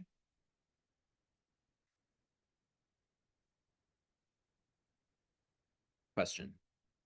Can we see a shear diagram with a cubic line? So I had a few people ask me about this. I can maybe do it at the very end, but I'll tell you right now, it's not going to be on the exam. So this is something that was made in class. They said pretty much conclusively that there's not going to be a triangular distributed load. The reason being is it just takes too damn long to calculate. Okay. If you did have a triangular distributed load, okay, then what you would have to do is likely make a method of sections cut. That would be probably the most straightforward way to do this. If you have Dr. Zhuang in lecture, I briefly showed a way of doing it with graphical method because there's a way to adapt this integral to work for any distributed load. But I would not worry about triangular distributed loads on the exam. Okay, certainly not for the free response. For the final, it might be fair game. But again, in this problem, again, keep in mind that this is part 1 of 4 for your bending free response question. So it's really, it'd be something that it's going to be something that's pretty straightforward, right? For sure, you might have distributed loads that are constant, but I would not expect to see any triangular distributed loads. So yeah, I mean, there's still, we talked about triangular distributed loads at the start of the class as well. Method of sections works for any distributed load. There's ways to do it, but it takes too long, and I don't want to kind of distract with excessive algebra. I mean, as you saw on, I think it was homework 11, which had like 3 triangular distributed loads, it gets very complicated very quickly, okay? So as long as you can handle rectangular distributed loads and not have any problems with them, you should be okay on the exam.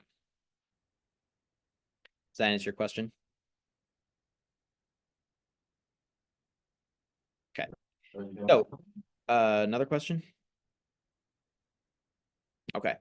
So once we've got the shear diagram, one more thing that we want to do is we want to figure out what's happening here.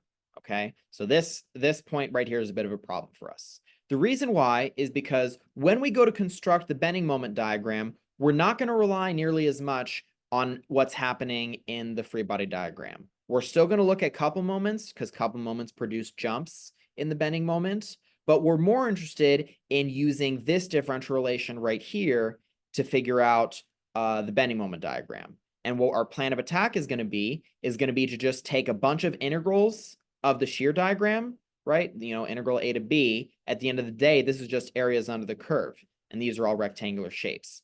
In order for this plan to work, though, we have to know where the shear diagram crosses the x-axis, okay? So how then do we figure out what the x value is for this shear diagram? Bunch of different ways of doing it. In order of, let's say, increasing simplicity. The most complicated way of doing this would be to make a method of sections cut, okay? So you can make a method of sections cut, solve for the shear force as a function of x, and then plug in v equals 0, and then figure out what x value gives you that. But that takes a while. Another approach that you could do is you could call this distance d, right? And then by similar triangles, okay? So this distance would be d, this distance right here would be 3, this distance right here would be 7, and then this distance here would be 5 minus d. Then by similar triangles, 3 over d equals 7 over 5 minus d. Okay, a little bit simpler, but we can do even better. An even simpler way is recognizing that this line right here is a straight line. And by this differential relation, we already know the slope of that line. We already know that dv dx is equal to -2. Okay, if we know the slope of that line, then we can just do rise over run. Okay, because I know that for just, you know, between this point right here and this point right here, my rise is -3, right? I'm going from 3 to 0. And then my run is d. So I have rise over run equals slope. Okay, and now we can see how straightforward it is to just solve for d. So d is going to end up being 1.5 feet. Okay, and you'd get the same exact result from similar triangles. Again, it shouldn't take much imagination to see I can divide 3 by 1.5. I can divide 7 by 5 minus 1.5 and get the same result. But similar triangles, even though it's a better approach than just doing a method of sections cut, I think it's way faster to just figure out and just do rise over run using the slope of that line. Okay. Once we figured out the d value, okay, then to figure out the overall distance where the shear force is 0, then we would just add back on the 10. Okay. So what we say then is v equals 0 at x equals 11.5 feet. Okay, very important that we're able to calculate this. On the exam, I believe it is fair game to potentially have a shear diagram which crosses the x-axis. Okay, any questions on that?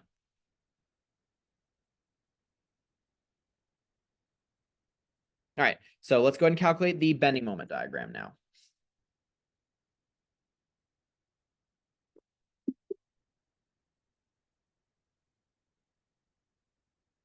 So I'm going to rewrite the differential relations that are useful to us. So remember that we have MB equals MA plus integral A to B v dx. dm dx equals V, and delta M equals M naught. Okay. Does that mean that we will also have a break at 5 feet? So what do you mean by break? I think would be an important question here.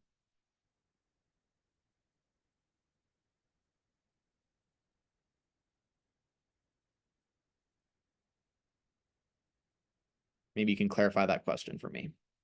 I mean, maybe I can see if I'm interpreting this correctly. So the difference between what's happening at 5 feet and what's happening at 11.5 feet is at 11.5, we're crossing 0 continuously, okay? At x equals 5 feet, it's a discontinuity. We have a jump, okay? So it's an entirely different situation. And at the end of the day, we already are able to calculate the areas under the curve, right? We can already calculate the area of this triangle and the area of this rectangle. We would not be able to calculate the area of these triangles unless we knew the distance. Okay, so that's why we have to do this side work here to figure out where the shear force is 0. Okay, good. All right. So what we're going to do then is we're going to first take a quick look at our free body diagram. Okay, so our free body diagram, we see that we've got a couple moment acting at the very left side. We know that couple moments produce jumps in the shear force. So let's handle this first because it's acting at the left edge. Okay, so since I have a clockwise couple moment, the important thing to recognize is that a clockwise couple moment, although it's taken as negative when you're summing the moments, it ends up producing a positive jump in your bending moment, okay? This is a little bit weird, but it's a consequence of equilibrium, okay? So if you're confused as to why I think this was one of the muddy points, okay? If you're not sure as to why the direction gets flipped, again, think of this idea as the bending moment has to counteract the external load, okay?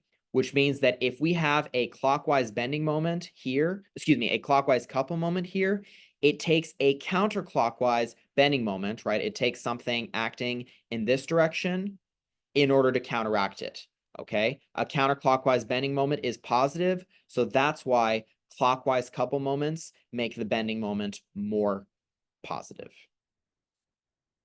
So based off that analysis, the first thing I'm going to say then is in my bending moment diagram,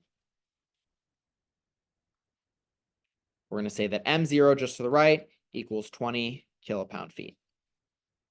Okay, so we're going to go all the way up here. Next, we'll mark points of interest. So we have 5 feet, 10 feet, 11.5 feet, and 15 feet. All right. Then we're good to just apply this differential relation over and over again. So the first region of interest is at x equals 5. So we have M5 equals M0 plus integral 0 to 5 v dx.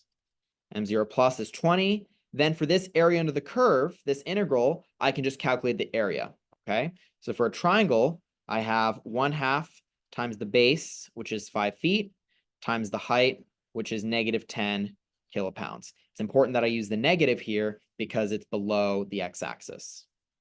So then 5 times -10 is -50, divided by 2 is -25. So this gets me -5, make sure I'm consistent with units, -5 kilopound-feet. All right. So then I would come over here and write -5. Now, an important question is whether this is going to be concave up or concave down. And again, for this, make use of the differential relation. We see that the derivative of the bending moment is equal to the shear force. My shear force starts at 0, so then my slope has to start at 0. Then the shear force gets more and more negative, so my bending moment has a slope that gets more and more negative as well. Therefore, it would be concave down. Because it's a quadratic function, you're not going to be able to get the shape right. You know, you don't have graphing calculators. You're not going to be able to get the exact, degree of curvature right. But it is crucial that you have the sign of the concavity right. Okay, so if you were to, for whatever reason, draw it like this, it'd be marked wrong. Okay, so again, when you're having linear shear forces and you're trying to get your quadratic bending moment, make sure that you're considering the distributed load correctly in figuring out whether it's concave up or concave down. We've got the bending moment at x equals 5. So then our next point of interest is at x equals 10. M10 equals M5 plus integral 5 to 10 v dx. Okay. So to handle that, what we're going to do is M5 is -5. And then this integral is just a rectangle. So we have a base of 5 feet. And then a height of 3 kilopounds. So we have -5 plus 15 gives me +10 kilopound-feet. Okay, so then I would go over here at 10, And then this would be linear. Okay, I'm integrating a constant function, so I get a linear bending moment. Next, we have two triangles that we have to take into account. So first, we have the bending moment at 11.5. So we have m10 plus integral 10 to 11.5 vdx. So that gets me 10 kilopound-feet, plus area under the curve is going to be this triangle. So 1/2 times the base, which I found earlier was 1.5 feet, times the height, which I found was 3 kilopounds. Okay, so this is going to get me 0.75 times 3 feet, 0.75 feet times 3 kilopounds, which is going to be equal to 2.25 kilopound-feet. So I would get 12.25 kilopound-feet. Again, to figure out the direction, the concavity of what I draw, even though I know that right here it's going to be 12.5, the concavity is going to be concave down because we have a positive shear force that gets closer to 0. Therefore, the slope of the bending moment starts positive and goes to 0. All right. So questions on that? Getting the concavity right is definitely the trickiest part of graphical method, or at least one of the trickiest parts, because it can be very difficult to sort of visualize it. I think it's best to just use the differential relation in figuring out what the concavity is of everything. All right, so then for our final region, we see that we're going to end up at 15. So we have m15 equals m11.5 plus integral 11.5 to 15 vdx. So we have 12.25 kilopound-feet. And then the area of this triangle, so we have 1/2 times the base. Now, given that this was 1.5, this distance right here is going to be 5 minus 1.5. So we would have just 3.5 feet. And then the height is going to be -7. Okay, so let's go ahead and calculate this out. 0.5 times 3.5 is 1.75 times -7 gives me -12.25. So we see that we're going to end back up at 0 as expected. All right. And again, since we have slope starts at 0, shear force starts at 0, gets more negative. So slope starts at 0 and gets more negative. Okay. So there we go. I'm sorry, can you go over that last one, just equation-wise? Sure. Your numbers. So we have 12.25. That's the previous value. Okay. Then I have to do the area of the triangle. That's my change, right, in the bending moment. It's the area of the triangle. Okay. The area of the triangle is 1/2. And then it has a base of 3.5 feet because I have 5 minus d. And I previously found that d was 1.5 feet. So that becomes 3.5 feet. And then here it's -7 kilopounds as my height because I see that the triangle dips below the x-axis. Got it. Thank you. Okay. So there we go. That is the shear and bending moment diagrams. Okay. So draw the free body diagram. Okay. And then work your way through the beam by using each differential relation as it applies. Okay. And make sure that your bending moment and shear diagrams start and end at 0. Okay. Is there a scenario in which the bending moment function would be discontinuous? Well, all of the functions are discontinuous. Okay. So the bending moment function between 0 and 5, if you were to actually write it as a function of x, it would be different from the function between 5 and 10, which would be different from the function between 10 and 11.5, and so on. Okay. So all of the functions are discontinuous. All right. The actual bending moment itself only has discontinuities due to couple moments. Okay. So if I had a couple moment in the middle, right, let's say I had a couple moment at 10, a counterclockwise couple moment, that would kick me down. So then I would immediately draw my bending moment as down here, and then I would keep going. Okay. Could I explain the concavity again real quick? So when you're integrating a linear function, you're going to end up with a quadratic function. You need to figure out if the quadratic function is going to be concave down like this or concave up like this. To figure out whether it's concave down or concave up, you can make use of the differential relation, okay? So we have that the slope of the bending moment is equal to the shear force. So what you should do then is consider where your shear force starts and where it ends. Here, I have a shear force that starts at 0 and gets more negative. Therefore, my slope should start at 0 and get more negative. Over here, I have a shear force which starts positive and goes to 0. So my slope starts positive and goes to 0. All right.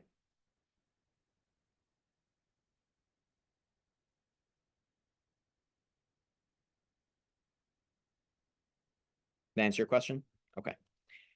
So that's part one. And so a few things that we're going to do before we move on. First, we're just going to quickly go through and say what order the diagram is in. So here I see that it's linear. Here I see that it's constant. Here I see that it's linear. And here I see that it's linear. Then down here, I have quadratic, then linear, then quadratic again. Finally, what I want to do, and this is something you're going to want to do on the exam, is look at your bending moment diagram, and you want to extract the highest positive and lowest negative, okay? So we're going to say that M max, which is the positive, is going to be 20 kilopound-feet. And then M min, which is going to be negative, is going to be negative 5 kilopound-feet. Okay, so just a few things to kind of make it nice and polished and make sure that you're really understanding what the shear and bending moment diagram is telling you. Okay. Any questions on that before we do centroids and moments of inertia?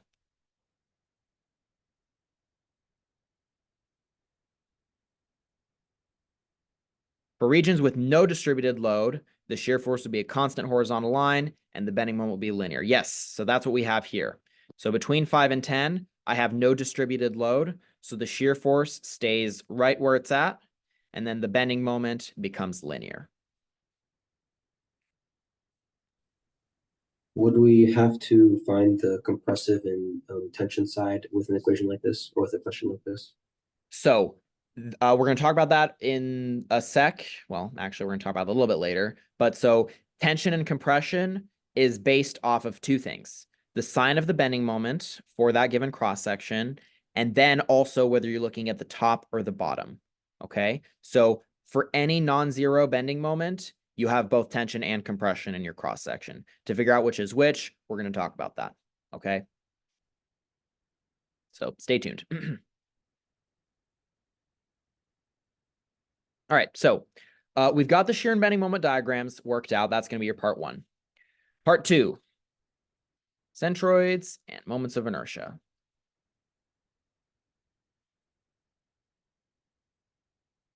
Okay, so in this problem, they don't give us what the cross section is. Okay, but on your exam, they are going to give you what the cross section is, and it's very important that we can figure out both the centroid and moments of inertia.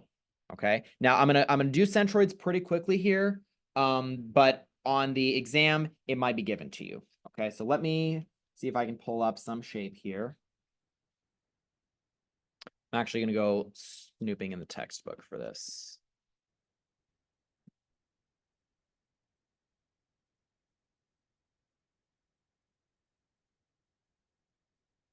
So hold on one second here. We're gonna take a very brief pause here.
Okay, I think this is a good one.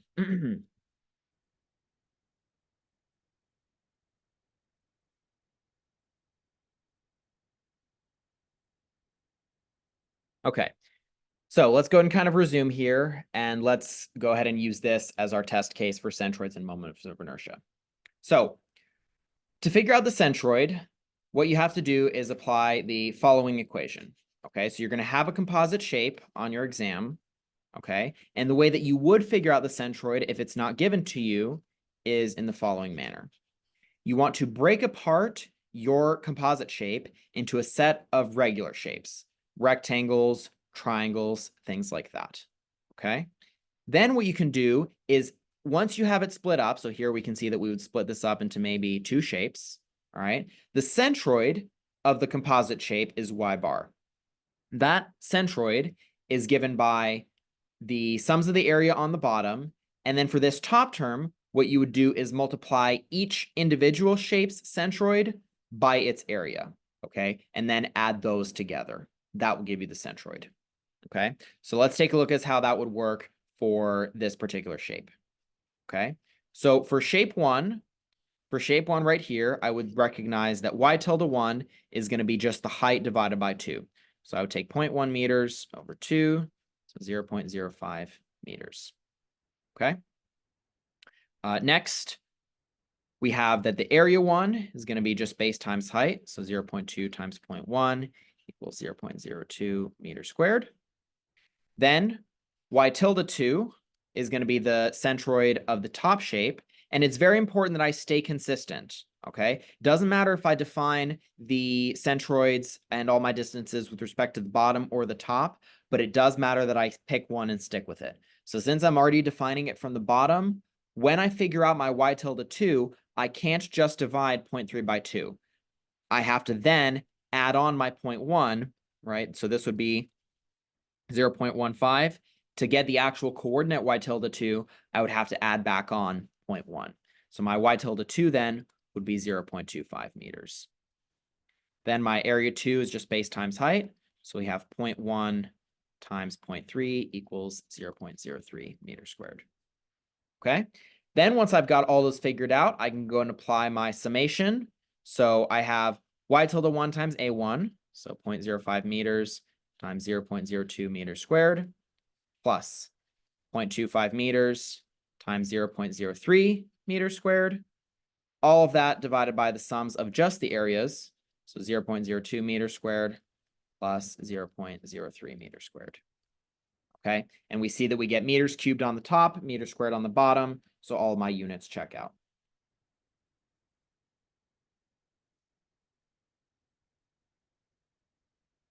Calculating that, we find that the centroid is something like 0.17 meters. Okay, so pretty straightforward. Now, again, the centroid is more likely than not going to be given to you. Okay. Once you have the centroid, to figure out the moment of inertia is really the kind of important part. Okay. So two things that we want to be mindful of. And if you had me in class today, again, you're getting a bit of a repeat of this. But you want to first recognize that the moment of inertia for a rectangle about its centroid is 1 over 12 bh cubed. Okay. So this is like I bar rectangle. Then, if we want to figure out the moment of inertia of that rectangle about any parallel axis, we make use of the parallel axis theorem. Okay, so the parallel axis theorem then tells us that I parallel equals I bar plus the area of my shape times the distance between the axes squared. Okay, so these two formulas put together then is how we're going to figure out the moments of inertia for composite shapes. Okay, so let's do this for one shape at a time. Again, we're still going to use our strategy of breaking it up into regular shapes. For I1, what we have is a rectangle. So it's going to be 1 over 12 times the base, which is 0.2, times the height, which is 0.1. And that's going to get cubed. I'm leaving out the units here just to save some time. This term right here, this is just the moment of inertia about y tilde 1. Okay, this is the moment of inertia about just this rectangle's centroid. To figure out the moment of inertia about the neutral axis, which is ultimately what I'm interested in, I need to apply the parallel axis theorem. Okay, so I'd have plus the area of my shape, which I found was 0.02 meters squared. So 0.2 times 0.1 times the distance between my axes squared. And the most useful way of representing your distance is as y bar minus y tilde. What's useful about this is we already know y bar, right? We already know that it's 0.17. And then we already know y tilde, which is 0.05. So then I can just go right in and say 0.17 minus 0.05. And this is going to be squared. Okay? So this right here is my parallel axis theorem term. Okay? And we see that I can then just add those two together to get the moment of inertia of shape 1 about the neutral axis. So 0.2 times 0.1 cubed divided by 12 plus 0.2 times 0.1 times 0.17 minus 0.05 squared. That's going to get me 3.0467 times 10 to the negative 4th meters to the 4th. All right, so that's for shape 1. I need to do the same thing for shape 2. Okay, so again, we have that shape 2 is a rectangle. So we have 1/12. Base is going to be 1.1 meters. So 0.1, and the height is 0.3 cubed. For my parallel axis theorem, I again have base times height. For my distance between my axes squared, I'm going to start with y bar, and then I subtract y tilde, which I found previously was 0.25. Okay, the fact that I have this term is going to be negative is not a problem because it gets squared. And notice, right, the y tilde 2, with it being defined at the bottom, it should be higher than my neutral axis, right? Because if it wasn't, then I probably would have done something wrong in calculating the centroid. Okay, so we can do that calculation as well. Let's go ahead and see what we get. We have 0.1 times 0.3 cubed over 12 plus 0.1 times 0.3 times 0.17 minus 0.25 squared. And that's going to get me 4.17 times 10 to the negative 4th meters to the 4th. Then, once I've got the moment of inertia for my smaller shapes, the total moment of inertia is very simply the sums of the smaller moments of inertia. Okay, so what we find then is that I total is going to be equal to 7.22 meters to the, 7.22 times 10 to the negative 4th meters to the 4th. Okay, and the fact that I have a pretty big negative exponent in the numerator is not a problem. Okay, you're going to end up with a big exponent likely one way or another. Notice that if we converted it to millimeters, thinking like, oh, that'll be a more reasonable number. Remember, a transition from a meter to the 4th power to a millimeter to the 4th power, that's a factor of 1 trillion, right? 10 to the 3rd to the 4th, so 10 to the power of 12. Okay, so pick a unit to work with. And again, just as we've been doing, stay consistent. All right. So that's one example of the moment of inertia and the centroid. So any questions on that? While I go ahead and find another problem. Could you explain the difference between y bar and y tilde? Sure. So it's very straightforward.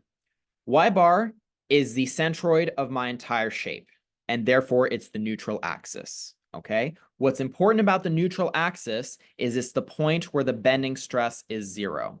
Okay, we calculate bending stresses with respect to this neutral axis. Y tilde then is the centroid for my smaller shape. Okay, so I divided this into shape 1 and shape 2. Shape 1 has a y tilde of 0.05, right? It's just height divided by 2. And then shape 2 has a y tilde of 0.25 because it has to be with respect to the same coordinate. Okay, so we use y tilde and y bar to differentiate between the two kinds of centroids.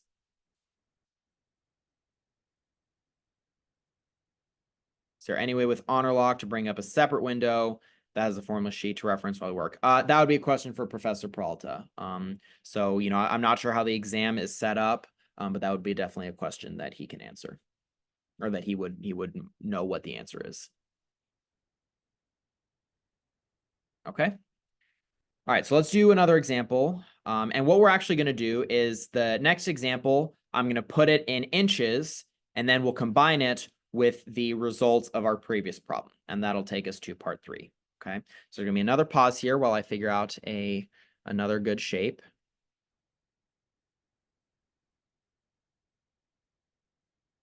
I want something that's asymmetric.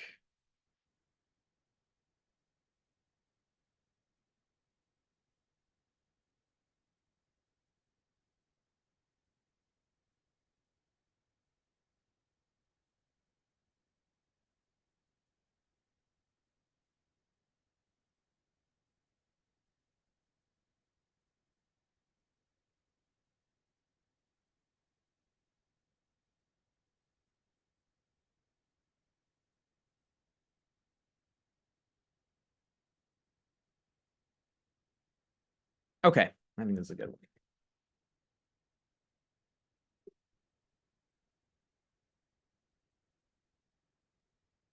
Pull up the correct numbers here.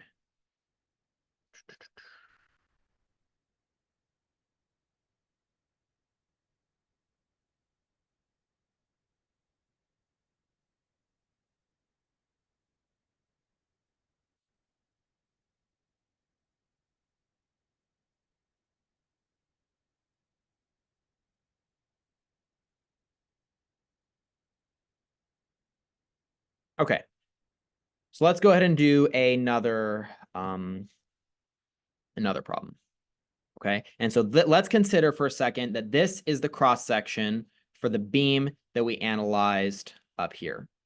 Okay, so what we're going to have is, first of all, you're going to be given the centroid, and let's say that the centroid is y bar equals 3.8889 inches.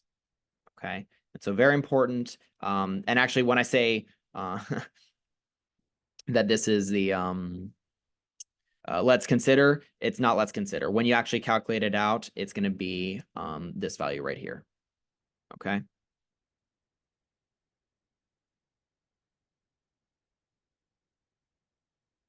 Now this y bar of 3.8889 is with respect to the bottom. So we have this. And now let's go ahead and calculate the moments of inertia. Okay. So what you want to do is, again, think about what's the simplest possible way that we could break this up into a bunch of regular shapes. And remember that we can make use of negative space. If I had, if I want to just use positive rectangles, I would have potentially 4 rectangles to calculate. Okay, that's a little bit unwieldy. It's much better then if I can see about just subtracting this rectangle right here. Okay, so let's go ahead and do that. Let's consider this entire rectangle here as my shape 1. Let's consider this negative rectangle that I subtract out as shape 2. And then we have a third rectangle here as shape 3. Okay, and now let's go ahead and find the moment of inertia. So to find the moment of inertia, we again are going to have 3 different terms. Okay, and even though shape 2 is a negative space term, we're going to just treat it like anything else. It's only at the very end when we calculate the overall moment of inertia that it's going to change its sign. So for shape 1, I'm considering a big rectangle that has a base of 1 plus 3 plus 3 plus 1, so 8. So base of 8, and then a height of 4 cubed. Then for my parallel axis theorem, I have 8 times 4 is my area. For the distance between my axes, I have 3.8889 minus y tilde 1. Now, y tilde 1 with respect to the bottom would just be the height divided by 2. So it'd be 2 inches. Square that. For I2, we have 1 over 12 times the base, which is 6 inches, times the height, which is 3 inches, and then cube that. Then for my parallel axis theorem term, base of 6, height of 3. Y bar is still 3.8889. Then coordinate of my centroid for the smaller shape is 3 divided by 2, so 1.5. Then for my third shape, it's this top rectangle. The top rectangle has a base of 1 and a height of 4. Parallel axis theorem is base times height. 3.8889 minus y tilde 3. Now for y tilde 3, I have to be careful because even though I can take 4 divided by 2 with respect to the bottom of the shape, in order to make it with respect to the overall y equals 0 point, I then have to add on the remaining distance of 4. Okay, so this would give me y tilde 3 is equal to 6 inches. Okay, so before I calculate that, any questions on the sort of approach that we took here? Is that for I3 equals 112 times 1 times 4 to the 4th? Oh, sorry, mistake there. Thank you. Okay. Good catch. Okay, so let's go ahead and calculate all of these out. And so, admittedly, right, as I'm typing these in, I'm using a graphing calculator, so obviously I'm cheating a bit and going faster. Obviously, on the exam, you'd only have scientific calculators. So my recommendation would be calculate each one of these terms separately. Okay, so this would look like 8 times 4 cubed over 12. So 42.667. Plus my parallel axis theorem term. So 8 times 4, 3.8889 minus 2 squared. Plus 114.174. And actually, let me just go ahead and do 2 decimal places.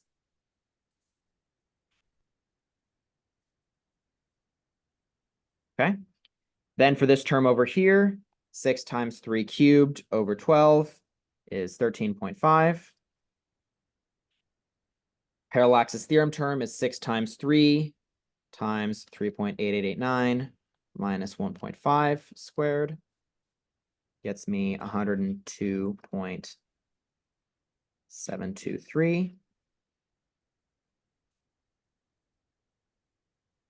And I'm comparing the relative magnitudes to see, okay, this parallel axis theorem term is really quite a bit higher, but that's not unreasonable because, again, we're a bit of a ways away from our neutral axis. Okay, then for this third term, 1 times 4 cubed over 12 is 5.333. And then my parallel axis theorem term is just 4 times 3.8889 minus 6 squared. So 17.83. Okay. Then finally, to get the overall moment of inertia, this is where I have to keep track of which shapes I took to be negative. Okay. So I had I1 was positive. I2, though, was a negative space, so I make it negative, plus I3. Okay. So then plugging all that in, 42.67 plus 114.17 minus 13.5 minus 102.72 plus 5.33 plus 17.83. All that comes out to 63.78 inches to the 4th.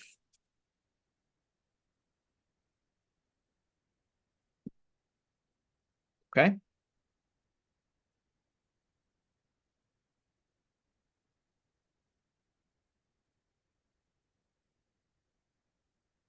Any questions on that? Is everyone getting the sort of same results here?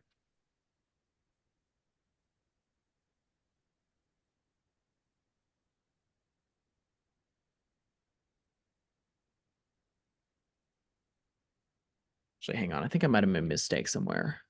Give me a second here, guys. 0.5, that's fine. 2, that's fine.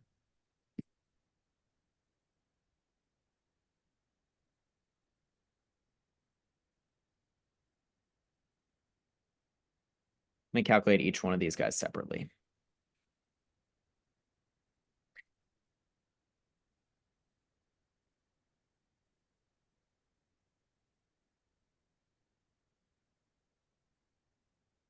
Okay, that one's fine.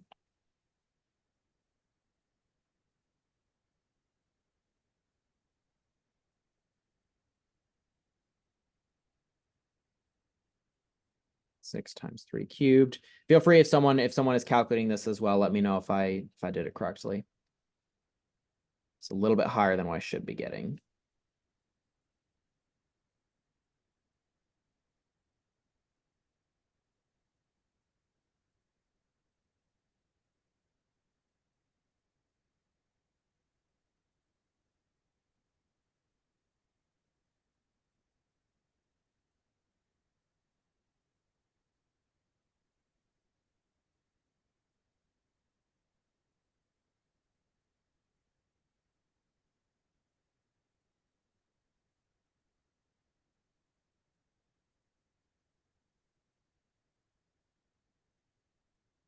So this comes out to 23.16.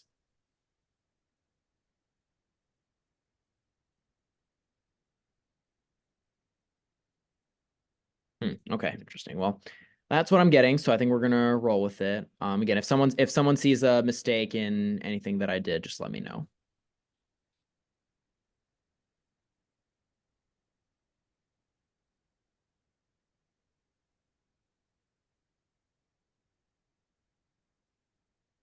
Oh, yikes.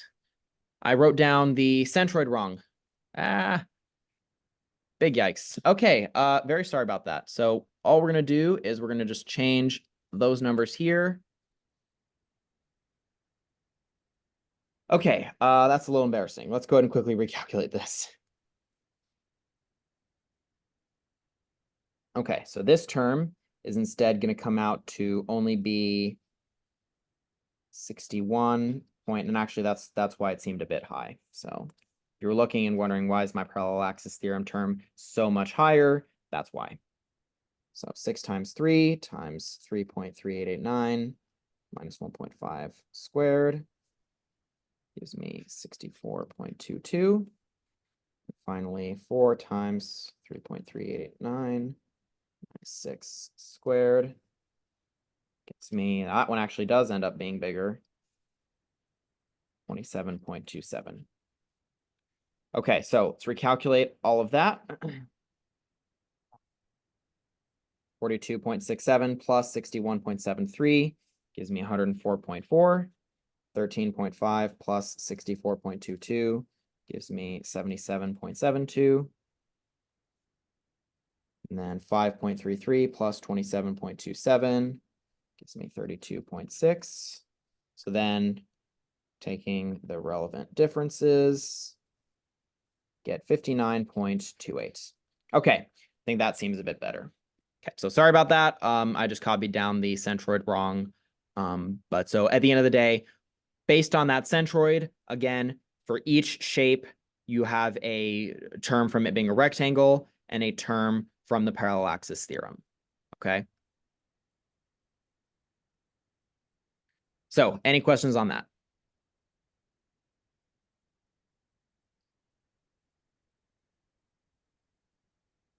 All right, so that's centroids and moments of inertia. So let's go ahead and put it together now for part 3 of what your bending stress problem is going to look like, okay?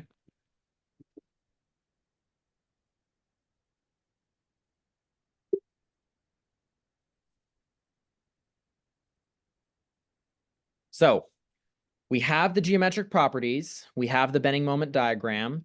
Your next step is figure out bending stresses. Okay, so for bending stress, what we start with is this flexure formula. Okay, so the flexure formula, the general form of it is sigma equals negative my over I. This idea that if we have a cross section, right? Let me draw a simpler cross section just to illustrate the point. Okay, at the neutral axis, right? My y is going to be 0, so therefore my overall stress is going to be 0. Then the further I get in one direction, okay, the greater my stress is going to be. And then if I go in the other direction, stress is going to go opposite. So what the result of this is that even for a single bending moment, I encounter both tensile and compressive stresses. Okay, so how do we figure out which is which? Well, first of all, what we're going to tend to do is, since we're interested in maximum bending stresses, usually this is represented as MC over I. Okay, so rather than Y being some intermediate distance, right, C is just going to be the distance to the top of my cross section or the bottom of my cross section. Okay, so we would have, for example, this would be my C top and this would be my C bottom. I is just the moment of inertia, right? So this is the whole point of calculating the moment of inertia before. And then M is your bending moment. Notice that we do drop the sign when we're talking about sigma max, okay? So then when you go to apply this, we're just going to consider absolute values. Ultimately, if you apply everything correctly, this formula will give you the correct sign on your stress as well, but it's important to just check it yourself anyways, okay? So let's see how this works. Let's say that we had a positive bending moment, okay? So a positive bending moment, you can either do it with the right-hand rule or just remember that positive implies smiley, okay? So if you have a smiley face, consider which side is getting crunched together and which side is getting stretched apart. You can see how the top of your beam, the fibers are getting pushed closer together. So that means that you have compression on top and then tension on the bottom, okay? So this is for positive bending moment.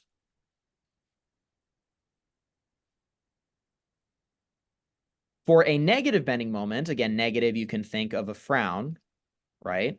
Okay, and so if you have a frown, the shape of your beam would be something like this. Now you can see how for a negative bending moment, we have the bottom fibers that are getting crunched closer together, okay? So the result of this is that for a negative bending moment, compression happens on the bottom and tension happens on the top, okay? Now, this is then our procedure. We have a positive bending moment and we have a negative bending moment. What we have to do is consider that if we have an asymmetric cross-section, which we will in the exam very likely, then my C values are going to be different. So I have to calculate 2 stresses for each bending moment. All right, 2 stresses for each bending moment, and then that'll give me a total of 4 bending stresses. And of those 4, I will have 2 that are compressive and 2 that are tensile. Okay, so that's our general procedure for analysis. So 4M max equals 20 kilopound-feet. And I'll just go ahead and convert this to kilopound-inches right away. Okay, so we'd have 240 kilopound-inches. Let's first consider what's happening at the top. Okay, so for the top of my shape, what I need to do is I need to figure out this distance right here. This is my C top. Okay, so to figure out C top, what I can do is I can just take the height of my entire shape, right, which I know is 4 plus 1 plus 3, so 8. And then I can just subtract away my centroid, which I already know. So C top is going to be 3 minus 3.3889. Okay, so we have 8 minus 3.3889 gives me 4.6111 inches. Then my C bottom, I don't need to spend very long on it, right? C bottom, because I defined Y with respect to the very bottom of my shape, C bottom is just going to be equal to Y bar. So it's going to be equal to 3.3889 inches. Okay. Does everyone kind of see how we're getting C top and C bottom here?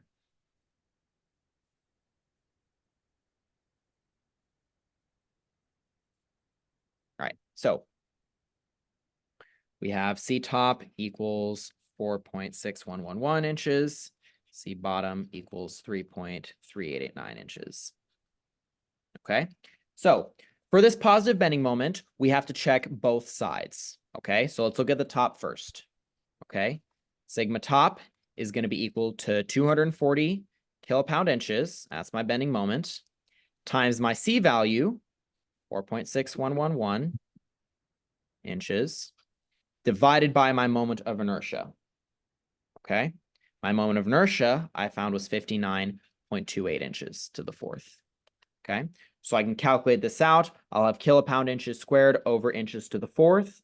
So 240 times 4.6111 divided by 59.28 gives me 18.67 KSI.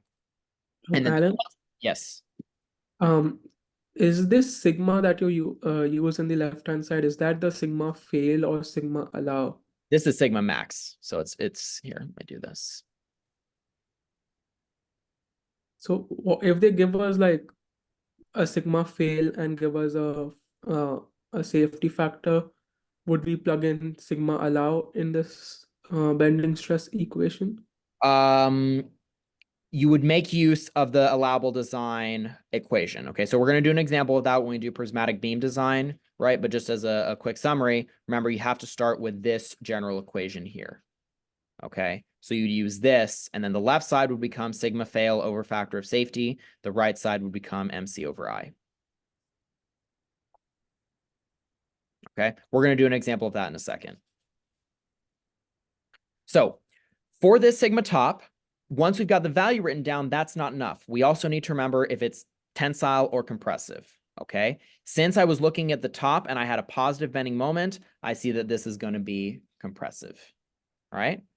Then I can do a similar procedure for the bottom, 240 kilopound inches times 3.3889 inches, right? Because that was my C bottom, divided by 59.28 inches to the fourth. So that ends up getting us something like 3.889, 13.72 KSI. And this would be tensile. Okay, so I got two of my bending stresses down. Then for M min equals -5 kilopound feet, go ahead and convert that to inches. We again have two bending stresses. So for the top, I have 60 kilopound inches. Again, we're just going to consider an absolute value times 4.6111 inches divided by the moment of inertia. And then for the sigma bottom, I would have, again, same value for the bending moment, but then my C value switches.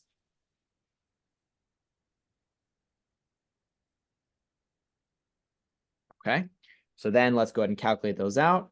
60 times 4.6111 divided by 59.28 gives me 4.67 KSI. And then this works out to 3.43 KSI. Okay, now the signs are going to be, the tensile compressive is going to be different because now I have a negative bending moment. So I would look over here and see that I have compression on the bottom. So that would be this. And then I have tension on the top. So that would be this. Okay, so at the end of the day, we have 4 bending stresses that we have calculated. Okay, 2 compressive, 2 tensile as promised. All right. So your final step then is to evaluate what is the overall max compressive and max tensile stress.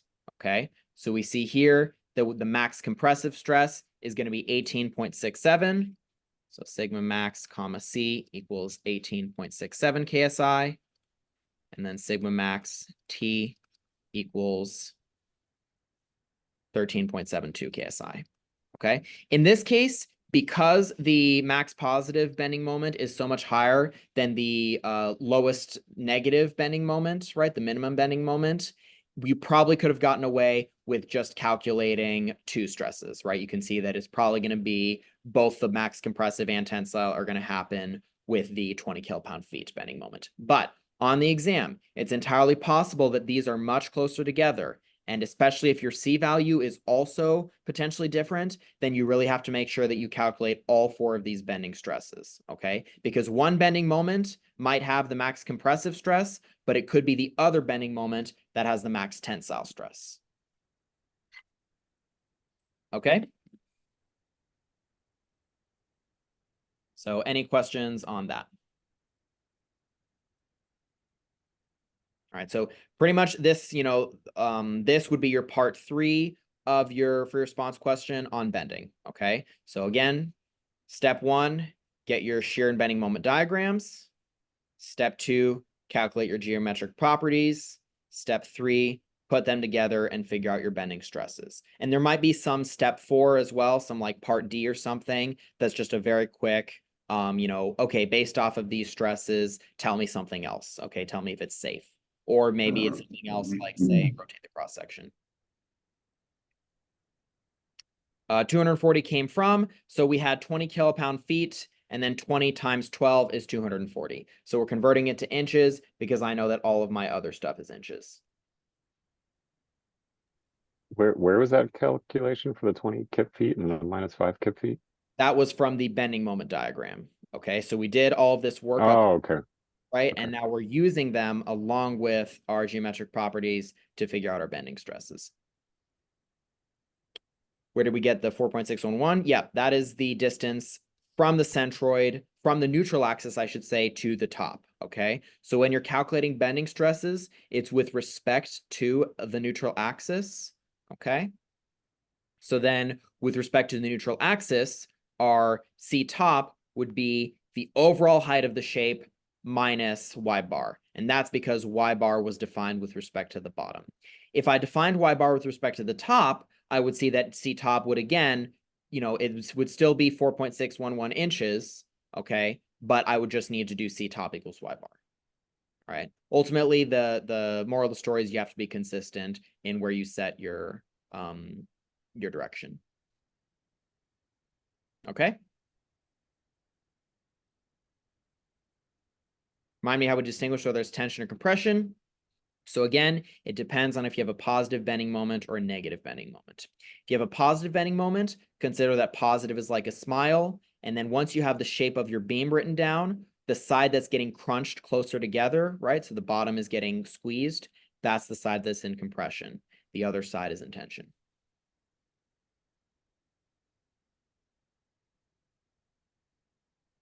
Okay. So you're just saying if it's strictly above or below the x-axis is how you determine the tension compression. When you say x-axis, what do you mean? On the graph, the moment diagram graph. Okay, well, yeah, your bending moment diagram graph is not going to be just all zero. So you'd pick out the highest positive and lowest negative and then use those. I'm saying that's how you determine if it's compression or tension.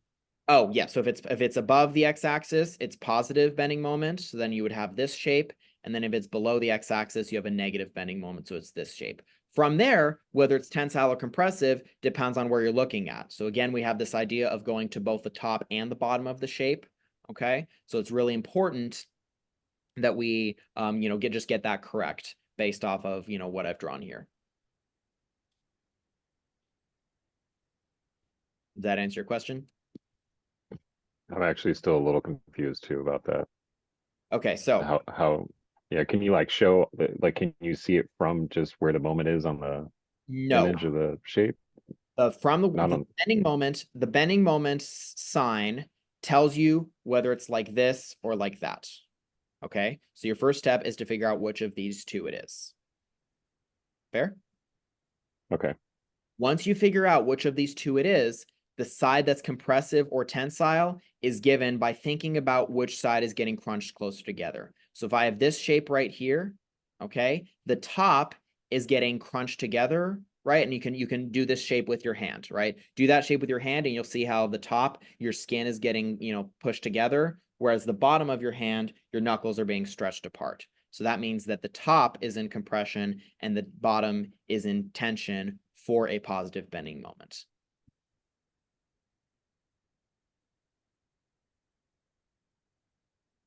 Okay.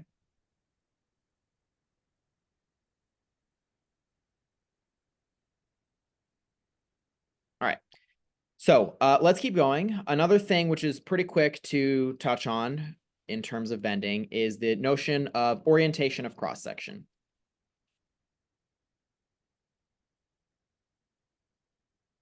Okay, so what do we mean when we're talking about the orientation of the cross-section? Remember that this shape right here, it doesn't cost me necessarily anything extra to rotate it. I'm still going to use the exact same amount of material. But what's interesting is the effect that rotating the cross-section has on your bending stress.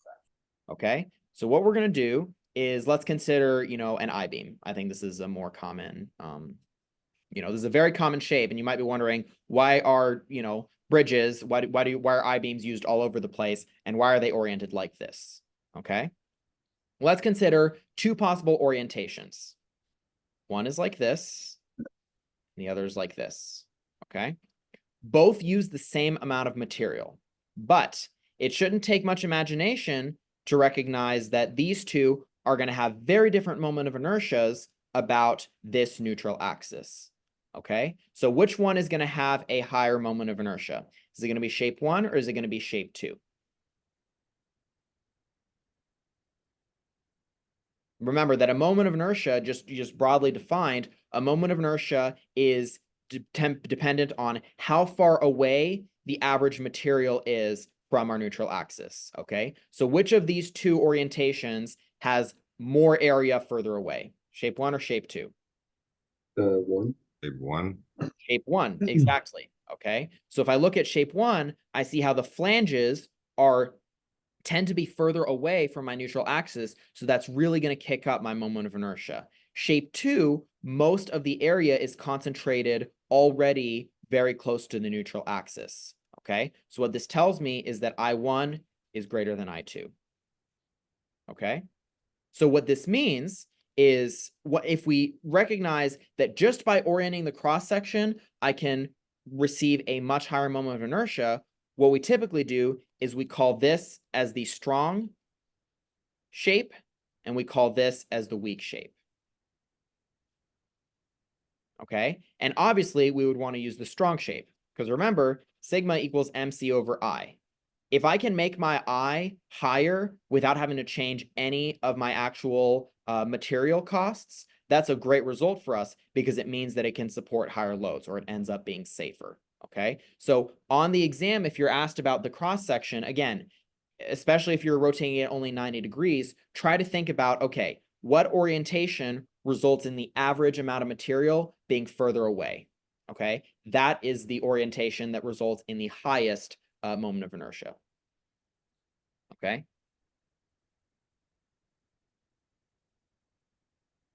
Any questions on that? So that might be like a multiple choice question or like a part 4 of one of the free response. I think either one. Yeah. So, potentially either one. It shouldn't take very long, right? Again, just think about based on the orientations that they give you, okay, some might be better than others. Okay. You want to just think about how the orientation affects the moment of inertia.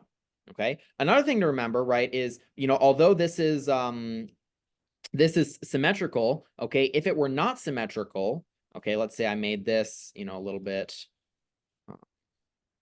bit biased, maybe something like that. That's not the right kind of asymmetry that I want. I want something like this, and a much bigger. Okay, we can see that I flip this around by 180 degrees. Okay, is my moment of inertia going to change?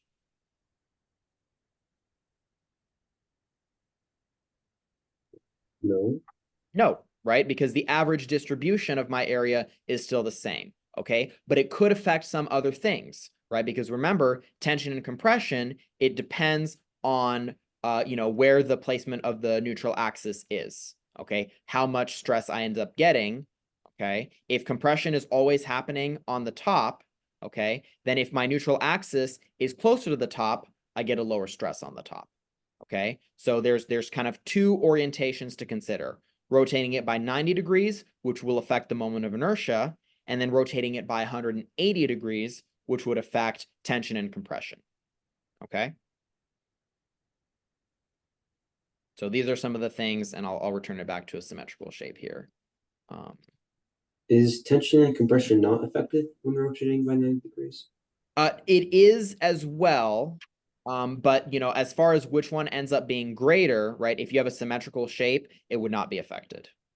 Okay. Generally, when we talk about rotating 90 degrees, we're more interested in figuring out whether the moment of inertia gets higher or lower. Okay, but it would affect the stresses as well, because it would affect both my C values and would affect my moment of inertia.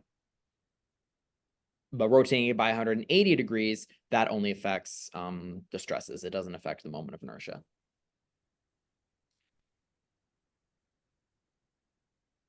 Okay.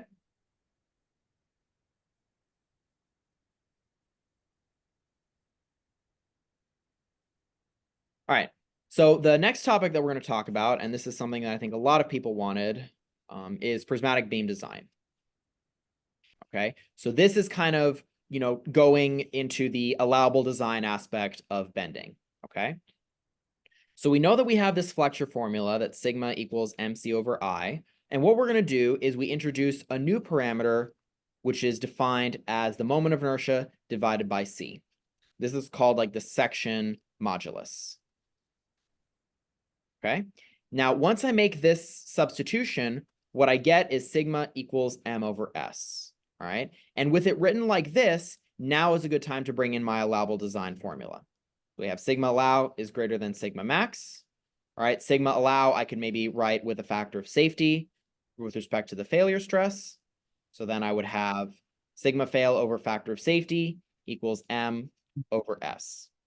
So what you would do then is recognize that, okay, for sigma max, I know that I'm going to have to use the max bending moment, okay?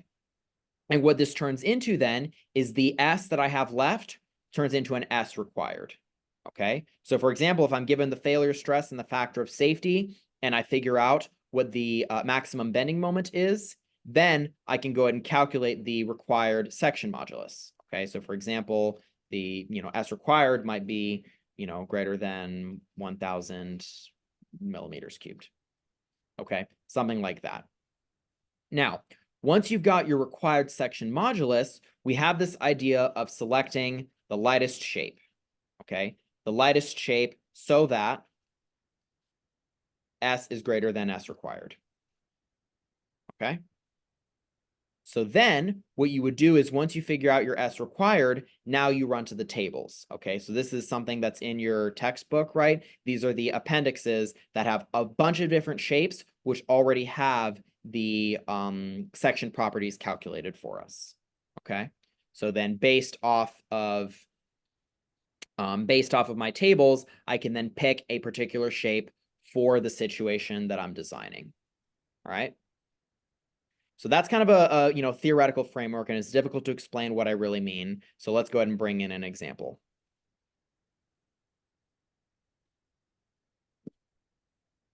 Okay.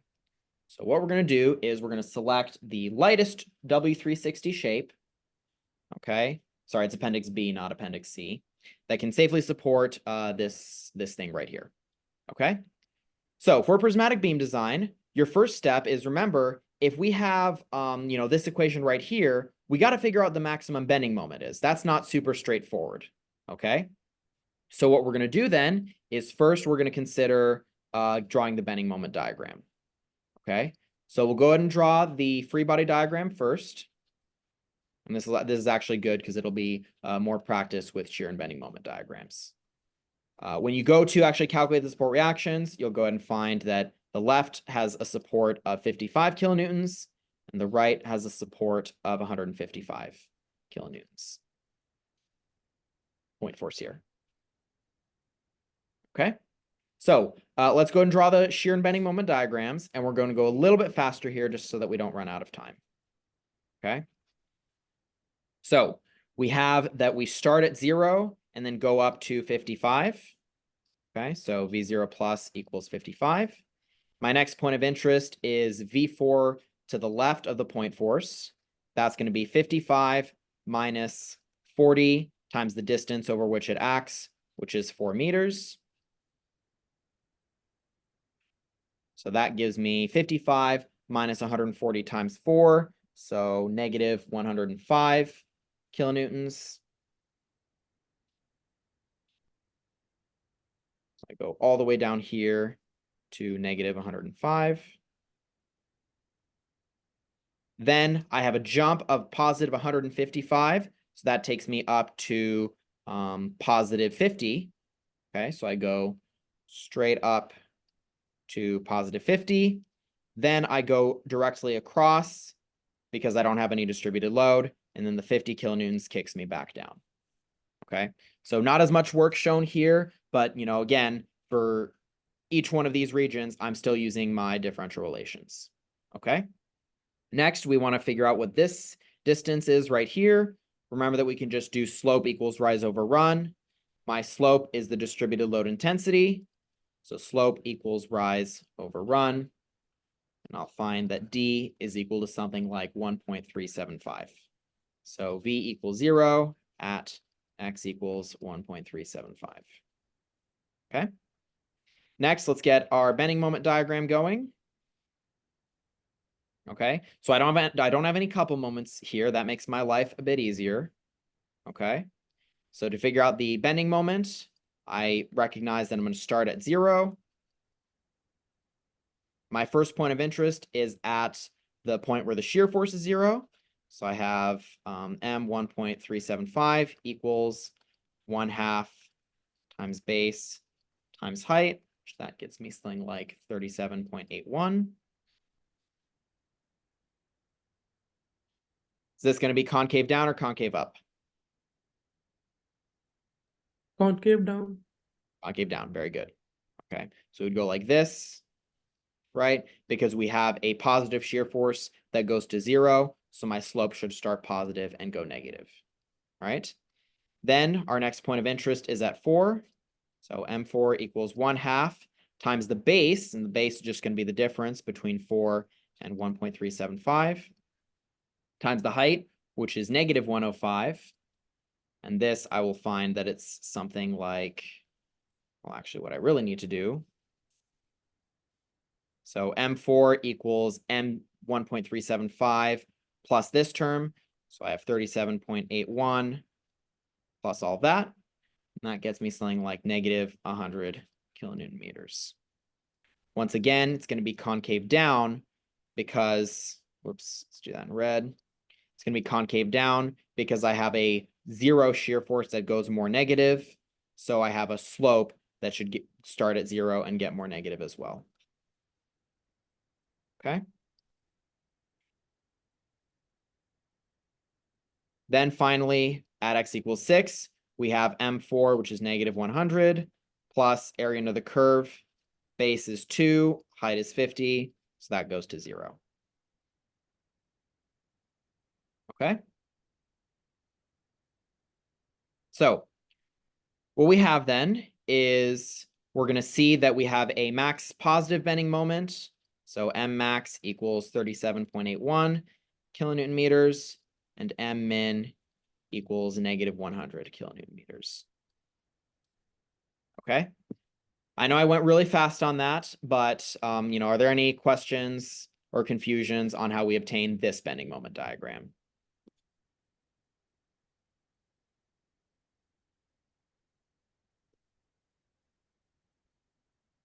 Is everyone following?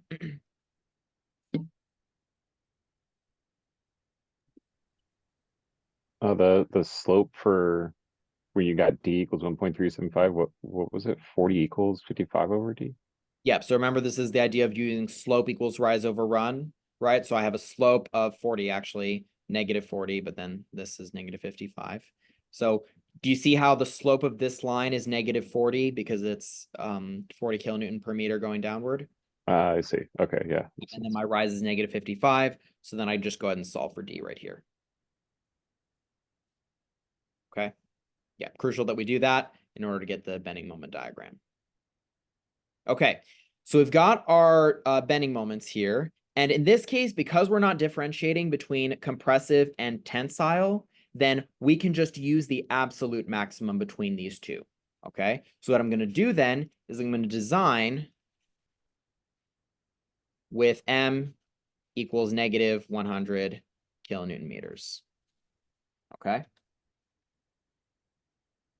Now let's bring in our allowable design equation. So we have sigma allow is greater than sigma max. They tell us that sigma allow is 150 megapascals.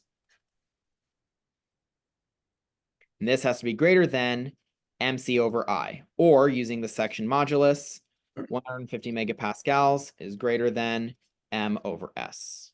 Okay. So then I can solve for S. So S has to be greater than or equal to, S has to be greater than or equal to M, call this M max, divided by 150 megapascals. Okay, and now I can go ahead and substitute in M max. And in this case, because we're not differentiating between compressive and tensile, we're good to just go ahead and take an absolute value again, right? Obviously, a negative section modulus wouldn't make sense. Okay. So we have S is greater than 100,000 Newton meters, right? We're making the unit change here. And then here, we're going to have 150 times 10 to the 6th newtons per meter squared. Okay. So then what I can do is divide those two out. So we have 100,000 divided by 150 times 10 to the 6th. And that gets me S is greater than 6.667 times 10 to the negative 4 meters to the 3rd power. Okay. So in prismatic design, your goal is to get to the right S value first. Okay. If you can't get the right S value, don't worry, the tables are not going to matter. Okay. So I want to pause here and see if everyone can understand kind of how to get the correct S value.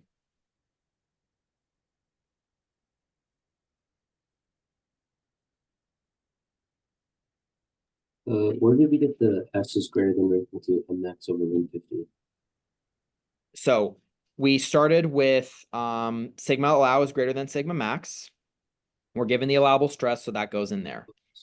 Based on flexure, I have sigma equals MC over I, so that's the right side.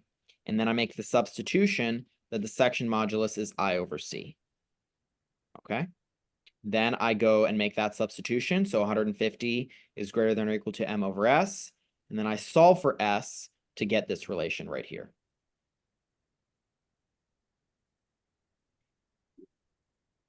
That answer your question? Yeah, thank you. Okay.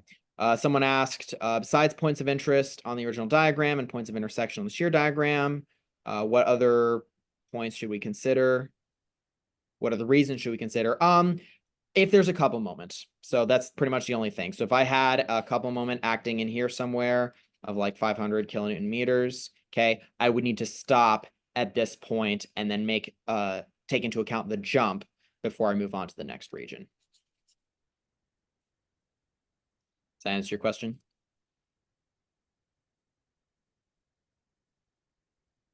Okay. So once we've got another question, will we need the other S formula, I over C max? The other S formula. So S, this is the definition of the section modulus right here. So, you use this value, you use this expression no matter what. I'm not too sure what you mean by the other S formula.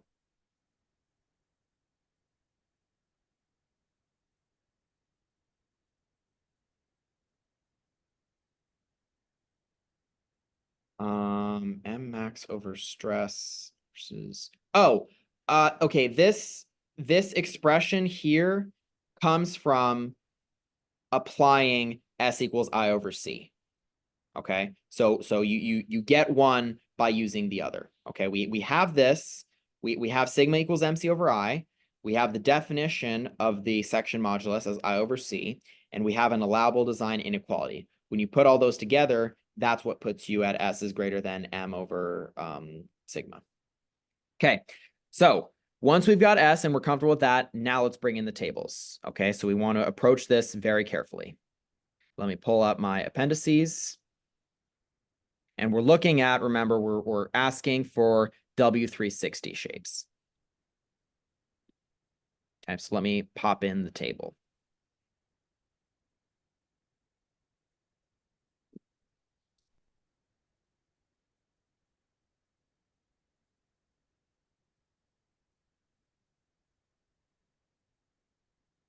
Oops.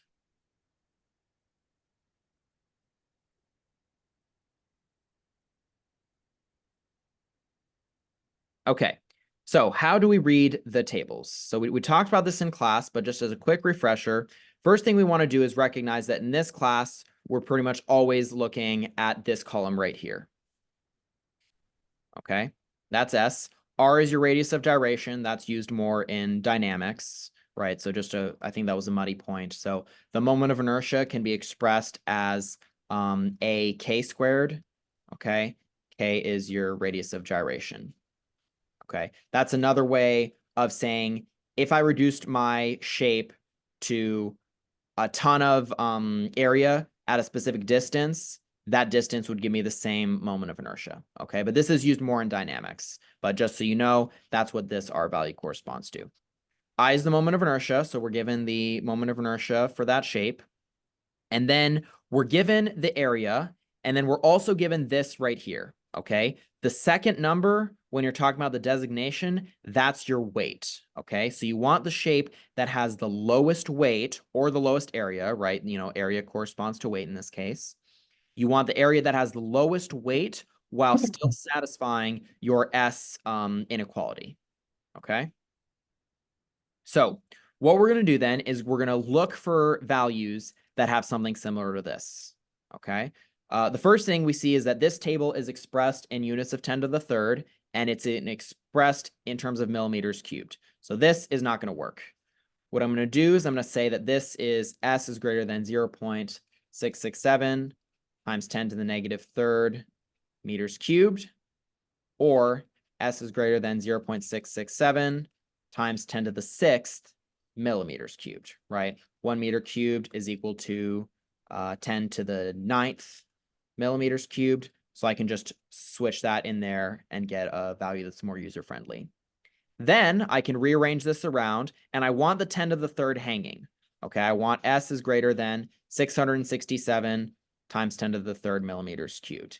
And now you see that I'll be able to just read off values, right? Because this is in units of like, it's like in digits of the hundreds, and then I have the 10 cubed off to the side, okay? Your section modulus, you remember that you have to divide by this 10 to the third in order to get these values here, okay? So if I pick, if I pick W360 by 64, right? That has a section modulus of 1030. It is not 1030 millimeters cubed. It's 1030 times 10 to the third millimeters cubed. Okay? Does that make sense? Can be a bit tricky to read sometimes.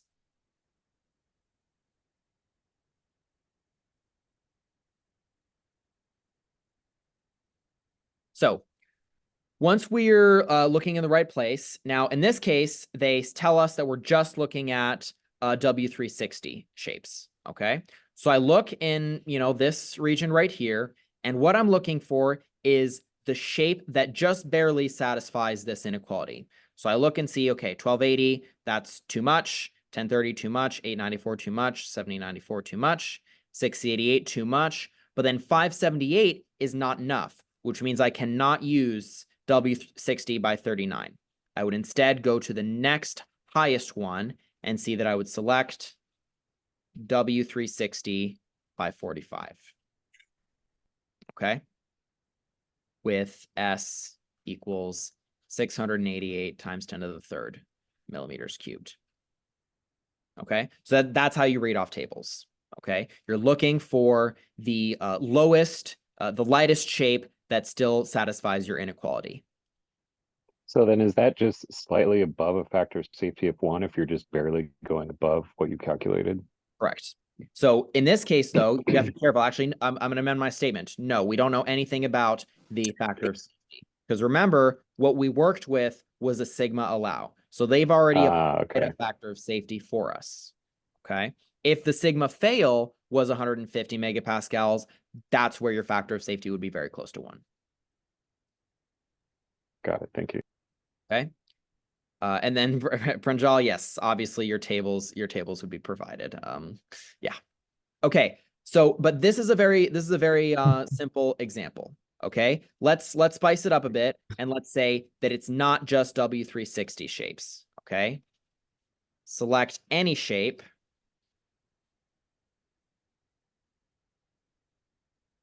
That is the lightest while satisfying. Still W360, right? Well, let's take a look. Okay. So now I need to look across all of my different shapes here. Okay. And you're right that it would be the same. So let me give you a different problem. So subject change. Let's do a different problem. So different problem. consider S is greater than, let's do something that's pretty straightforward, 1,000. S is greater than 1,000 times 10 to the third millimeters cubed. Pick lightest shape, okay? So how are we going to handle this, okay? Now we need to look at possible candidates from each sort of group of shapes, okay? So in our W610s, we see that we're just going to have massive overkill. So there's really not much of a need for me to even look at W610. W640, though, I see that I'm going to have a candidate, okay? So I will go down, I see, all right, starting at the bottom, 942 is not enough, but 1,120 times 10 to the third, this would be enough. So W460, that's one candidate. For my W410s, I see that again, 923 is not enough, but W410 by 67, that would be enough, okay, with a section modulus of 1,200. Then in my W360 shapes, I see that, okay, 894 is not enough, but W360 by 64 would be enough. So 3 possible candidates, right? One with a section modulus of 1030, one with a section modulus of 1,200, and then one with a section modulus of 1,120. Which one am I going to pick?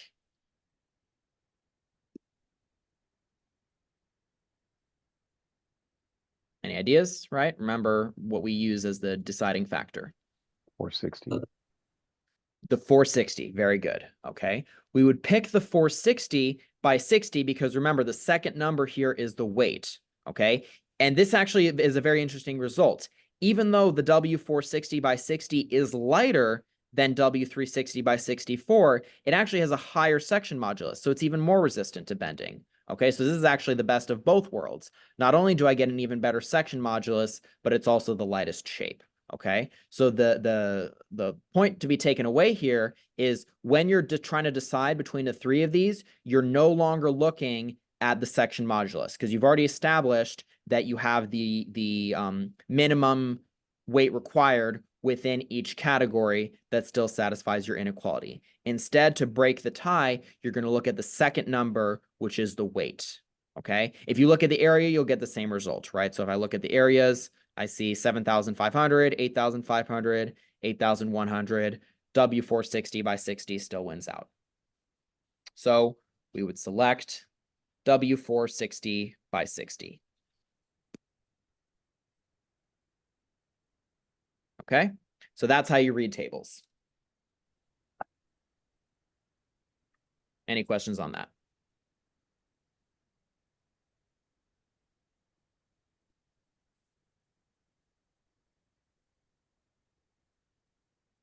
Okay, is everyone still kind of awake? I know we've been at it for a few hours here. We've got a few more topics left, so we're almost done.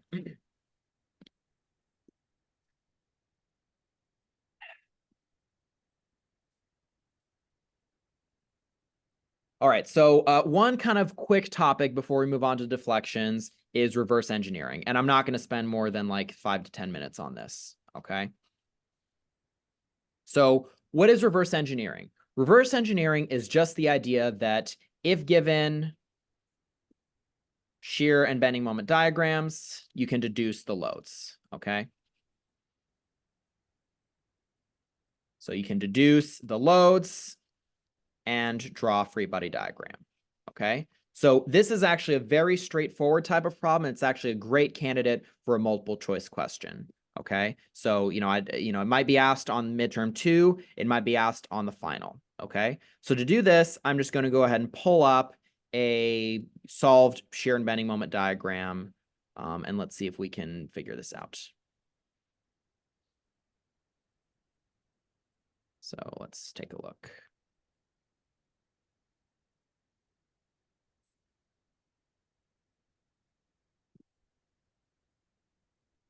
All right, so let's do something that has a bending moment diagram that looks like this. And then a shear diagram, which looks like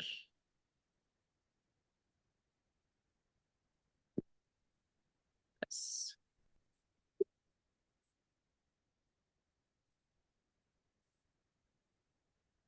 Okay, so how can we just figure out the loads if we're only given the shear and bending moment diagrams? Okay, how does this work?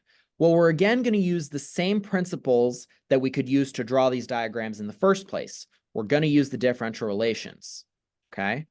So in this case, we're going to use just the pure differential forms. We're not going to use any of the integral forms, okay? So here's what you want to do. You want to draw a beam that has the exact same length as what's on your shear and bending moment diagram. So we see that we have a beam that has a length of 18 feet, and then we're going to dimension points of interest. Okay, so we see that we have a marking at 9 feet, marking at 12 feet. So that would be something like this. And then the remaining dimension is here.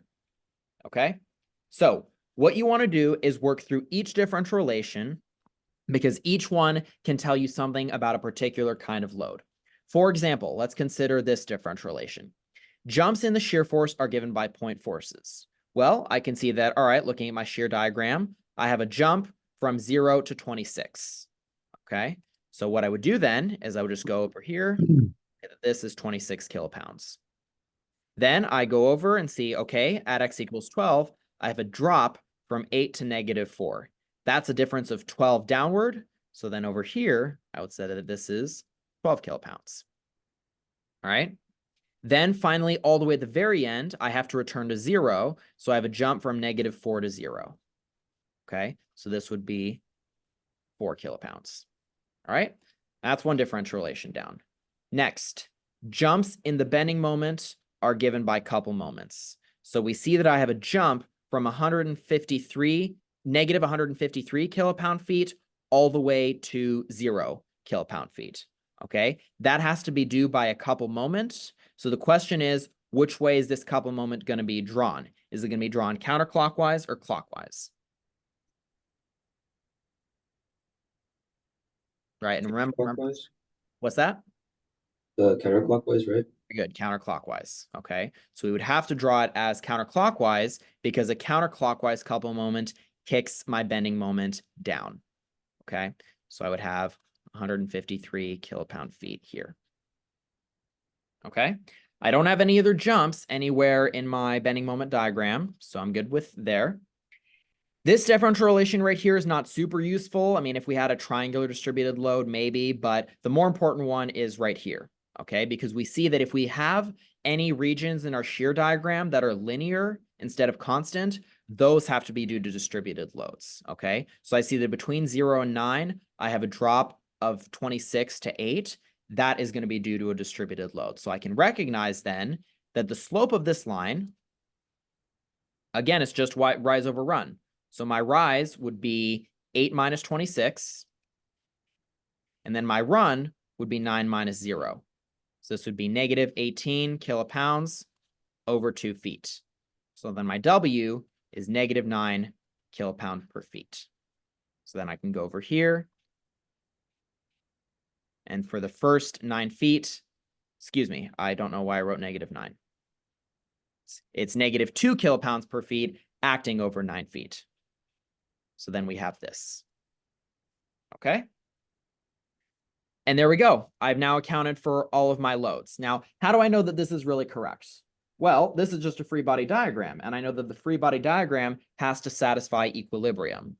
So what I can do then is, as a last check, I can, for example, just quickly sum the forces, right? Summing the forces, we have 26 going up, 2 times 9 is 18, that's going down, 12 is going down, and then 4 is going up. So that's equal to 0, all right? So then, since this satisfies equilibrium, I can be confident that this is correct, okay?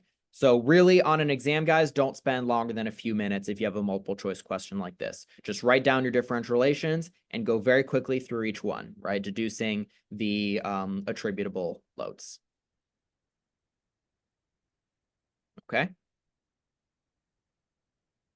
Any questions on that?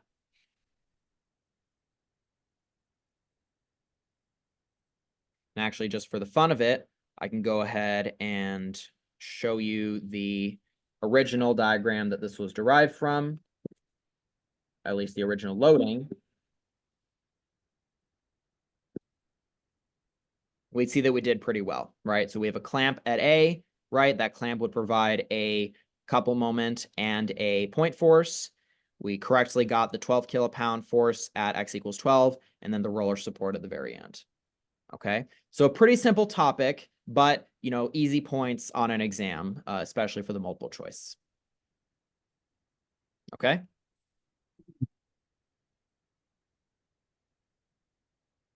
All right, one more topic, and then we're done. So deflections.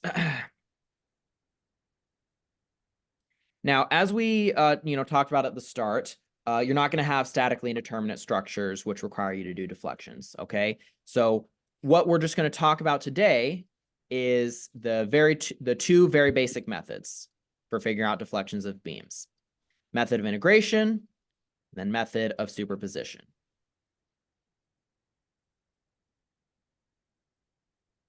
Okay, so what is the method of integration? We'll start with that. Okay, the method of integration relies upon a differential equation relating the elastic curve, which is to say the deflection of my beam, to the bending moment. Okay, so if I have the bending moment as a function of x for a given beam, what I can do is recognize that solving this differential equation gives me a double integral, an indefinite double integral with respect to x. Okay, and so when we're talking about bending, right, as always, we have a material property in the form of the modulus, and then we have a geometric property in the form of the moment of inertia. Okay, now this differential equation by itself is all well and good, but it's useless without considering two things. Okay, boundary conditions and continuity conditions.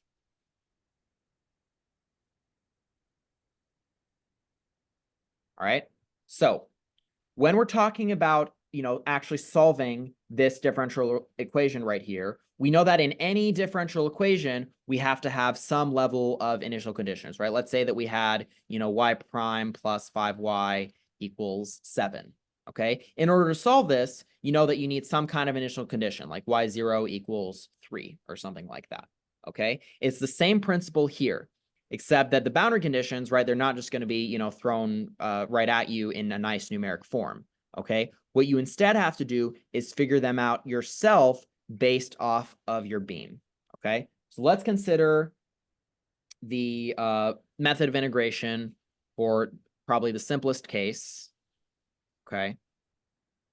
So simply supported beam with P right in the center, okay? So first of all, what I can do, right, is let's say that this is L, okay? In order for the method of integration to work, we know that we would have to get the expressions for the bending moment, okay? And so in the interest of time, I'm going to kind of speed through this pretty quickly. But so when you solve for support reactions, right, you'll get that this is P over 2, and this is P over 2, okay? So then I'm losing my train of thought here. Okay, so to figure out the bending moment, right, I would make two cuts. So let's call this region 1 and region 2. So if this is P over 2, I have M1 of x. We find that M1 of x is equal to P over 2 times x. And then if I make the cut for the right side,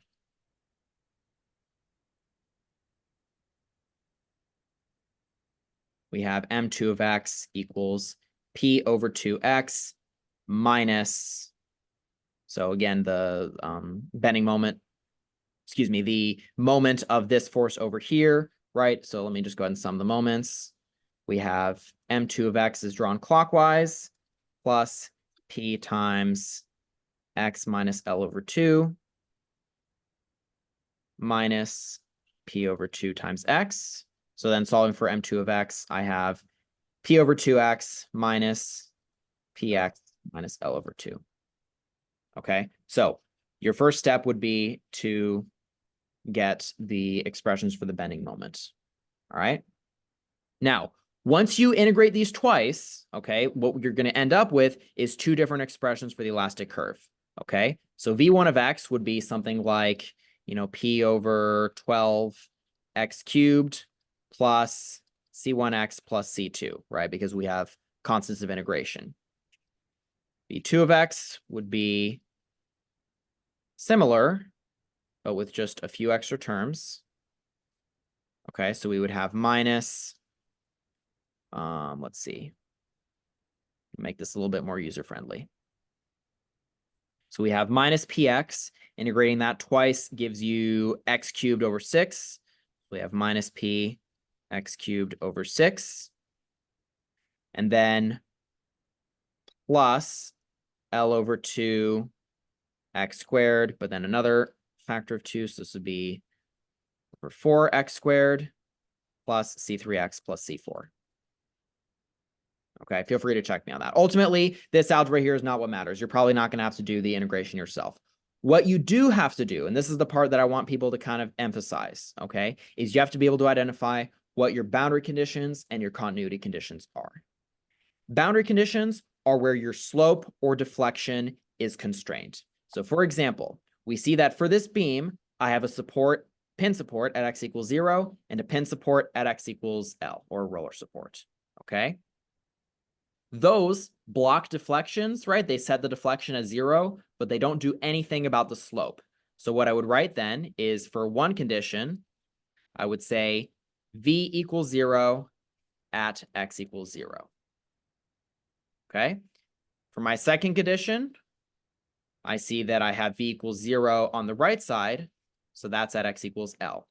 Okay, so 2 boundary conditions, and I know that I need 4 conditions total because I have 4 constants of integration. For each region that I have, I'm adding 2 constants of integration.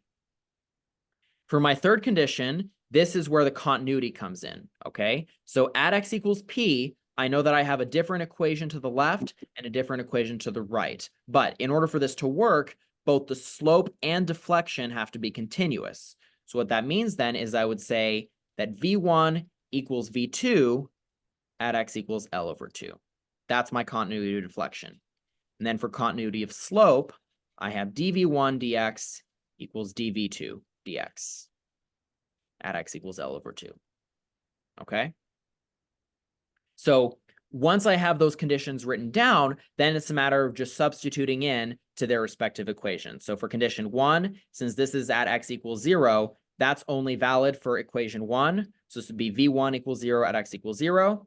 Then for condition 2, this only applies to the right side, which is this equation. So I'd have V2 equals 0 at x equals L. Okay? So for example, a situation of applying one of your boundary conditions would be, let's say, the simplest one, V1 equals 0 at x equals 0. Always good to start with that. So we would say 0 equals 0 plus C1 times 0 plus C2. So we find that C2 equals 0.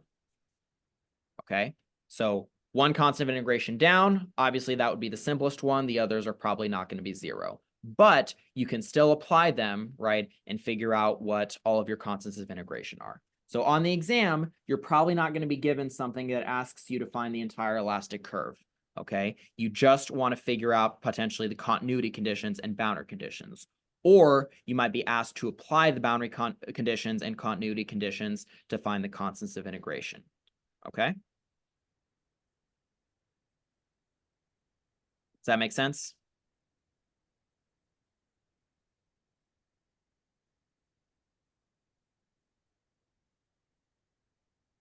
And again, symmetry can be a pretty powerful tool here, okay? So, in this case, this is a very simple case, which happens to be symmetric, so I don't need to worry about it. But on the exam, right, you don't necessarily need to do a ton of substitutions in order to get the answers, right? You can potentially make use of symmetry.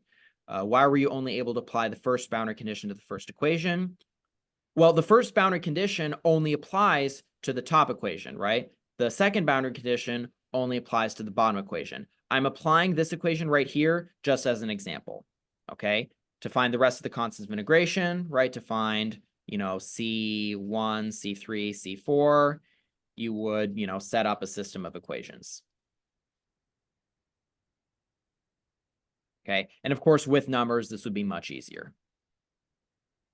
So deflections will be on both this exam and the final, okay? But on the final, there's going to be a problem that's statically indeterminate. In this exam, it's probably going to be something that's much faster, maybe like a multiple choice question, where you're just maybe very quickly working with your boundary and continuity conditions. So it will be on the exam, but it's not going to be a very big part of it, okay? So just consider kind of the basics of consider kind of the basics of what's happening with method of integration, right? This idea of, okay, you have your expressions for the bending moment. You need to then integrate twice to get expressions for the elastic curve, not forgetting about constants of integration. Actually, I don't know why I have this. You can see that it's getting to the end of the,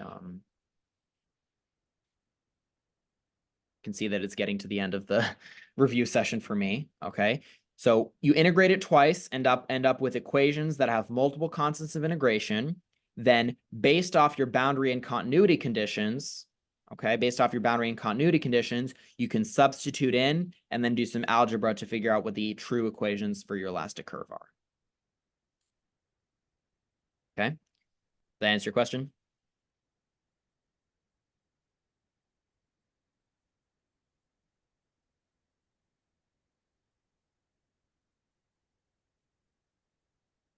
Hopefully. Okay. So that's method of integration, or at least, kind of all I want to talk about for method of integration. So then the last thing to talk about is method of superposition, okay? So method of integration is a pain because it takes a while. There's potentially a lot of algebra involved. Method of superposition is this idea of making use of calculations that have already been done, okay? So with superposition, this is where you use your tables, okay? So you have, tables provided, okay? And let's do a quick example to show the idea of superposition, okay? So let's say that we have, a cantilever beam. Maybe draw it a little bit better. So let's say that we have a distributed load with W0 going all the way across, and then a point force P acting right smack in the center, okay? What superposition says is this idea that we can, whatever the deflection of this composite beam is, we can figure it out by just adding the deflection from each load separately, okay? So you would, for example, consider the distributed load cantilever beam by itself, and then add on the point force cantilever right in the center. And these we have the tables for. So let's bring in Appendix C here. Okay, so let me take a quick screenshot.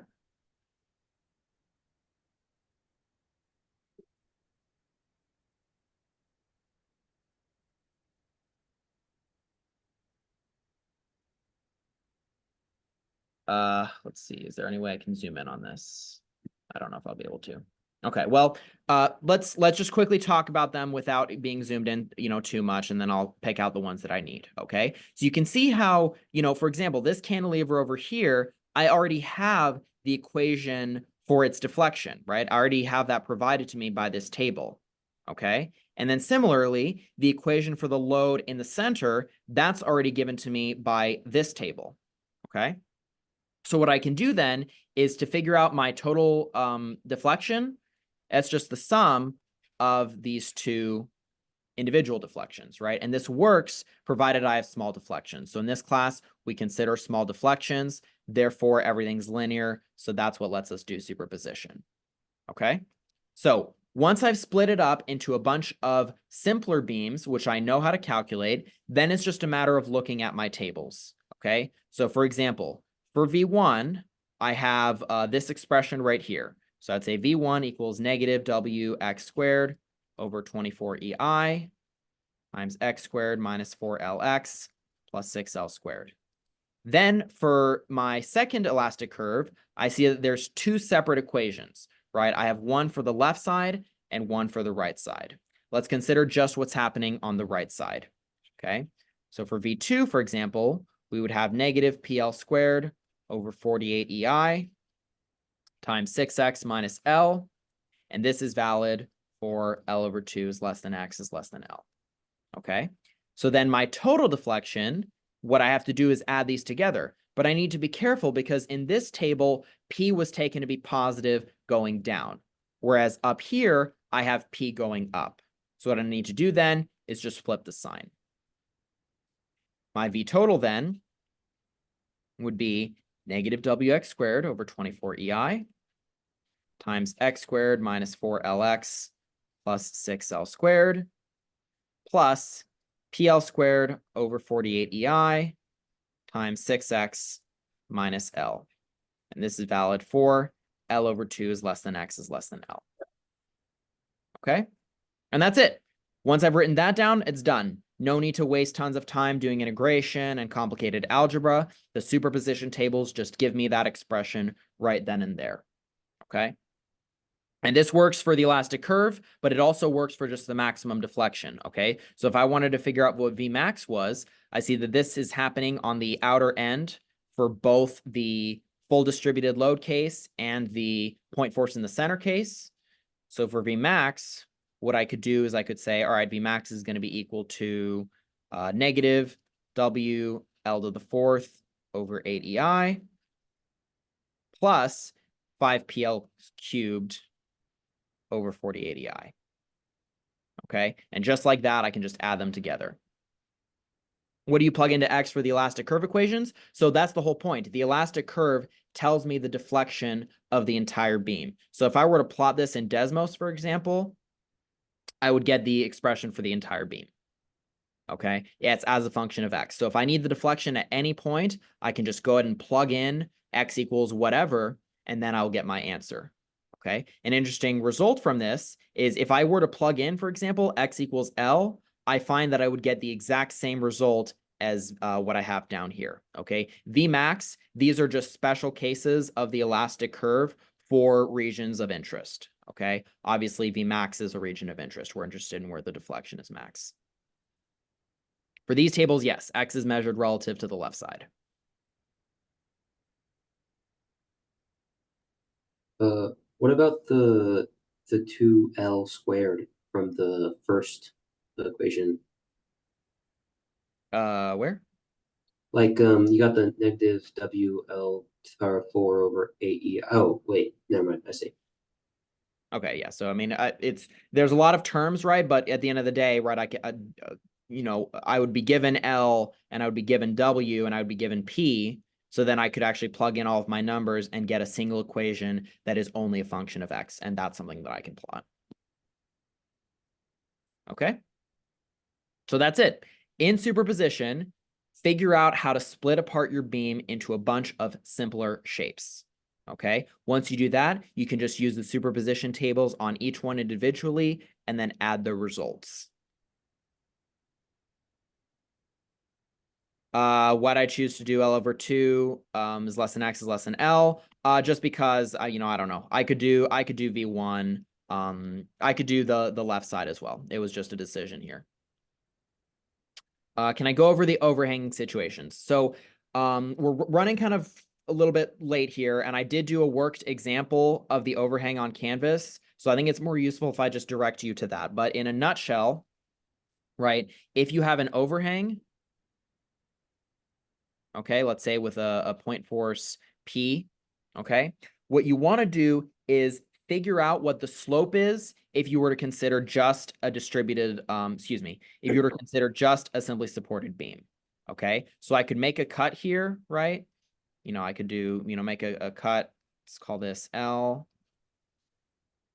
Call this L over 2, okay? So I'd have something like this. So then this would be like, negative PL over 2. Right? And then based off of this, right, my superposition tables, I do have tables for simply supported structures as well. Let me bring that in.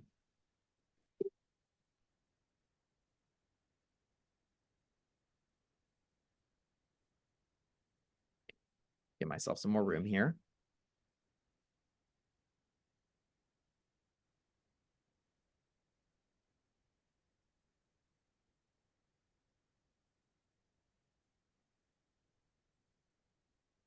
Okay, so based off of just this simply supported beam where I've then made a cut to add on a couple moments, right? We see that I can directly find the slope, okay? So I can find theta end equals, in this case, it would be, negative PL over 2 times L over 3 EI, okay?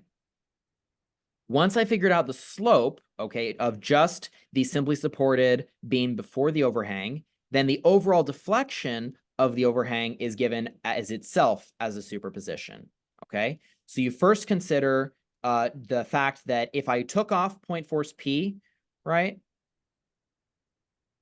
If I took off point force P and just had an overhang, okay, whatever the slope is at the very end, it becomes linear, okay?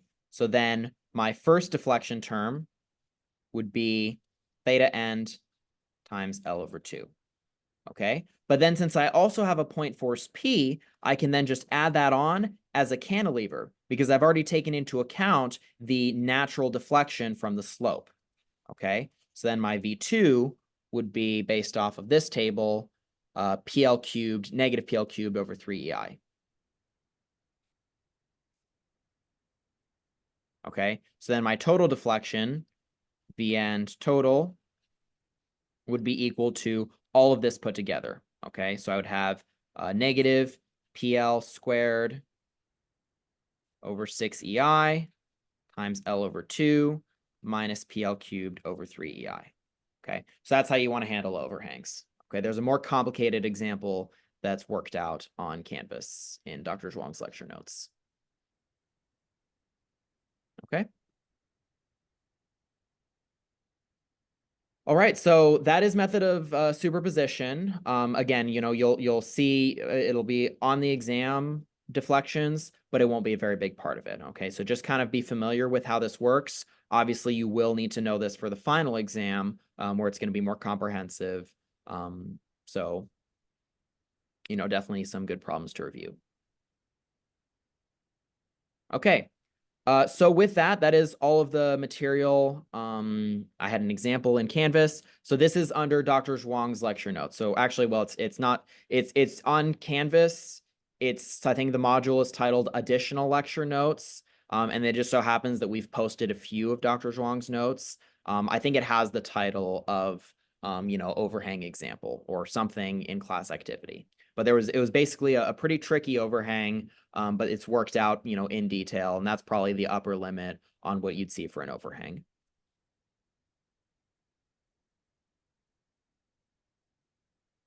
Okay. All right, so with that is all the material I had. So for the 19 of you who are here, especially those of you who've been here since the start, I'm very impressed with your stamina. So if you have any last minute questions, feel free to go ahead and post them on Ed Discussion, or just reach out to us via email. Again, this whole thing is going to be posted, and good luck with your studying. Overhangs, I'd be surprised if it was on the exam, but if it is, right, either of your, method of integration or method of superposition would work.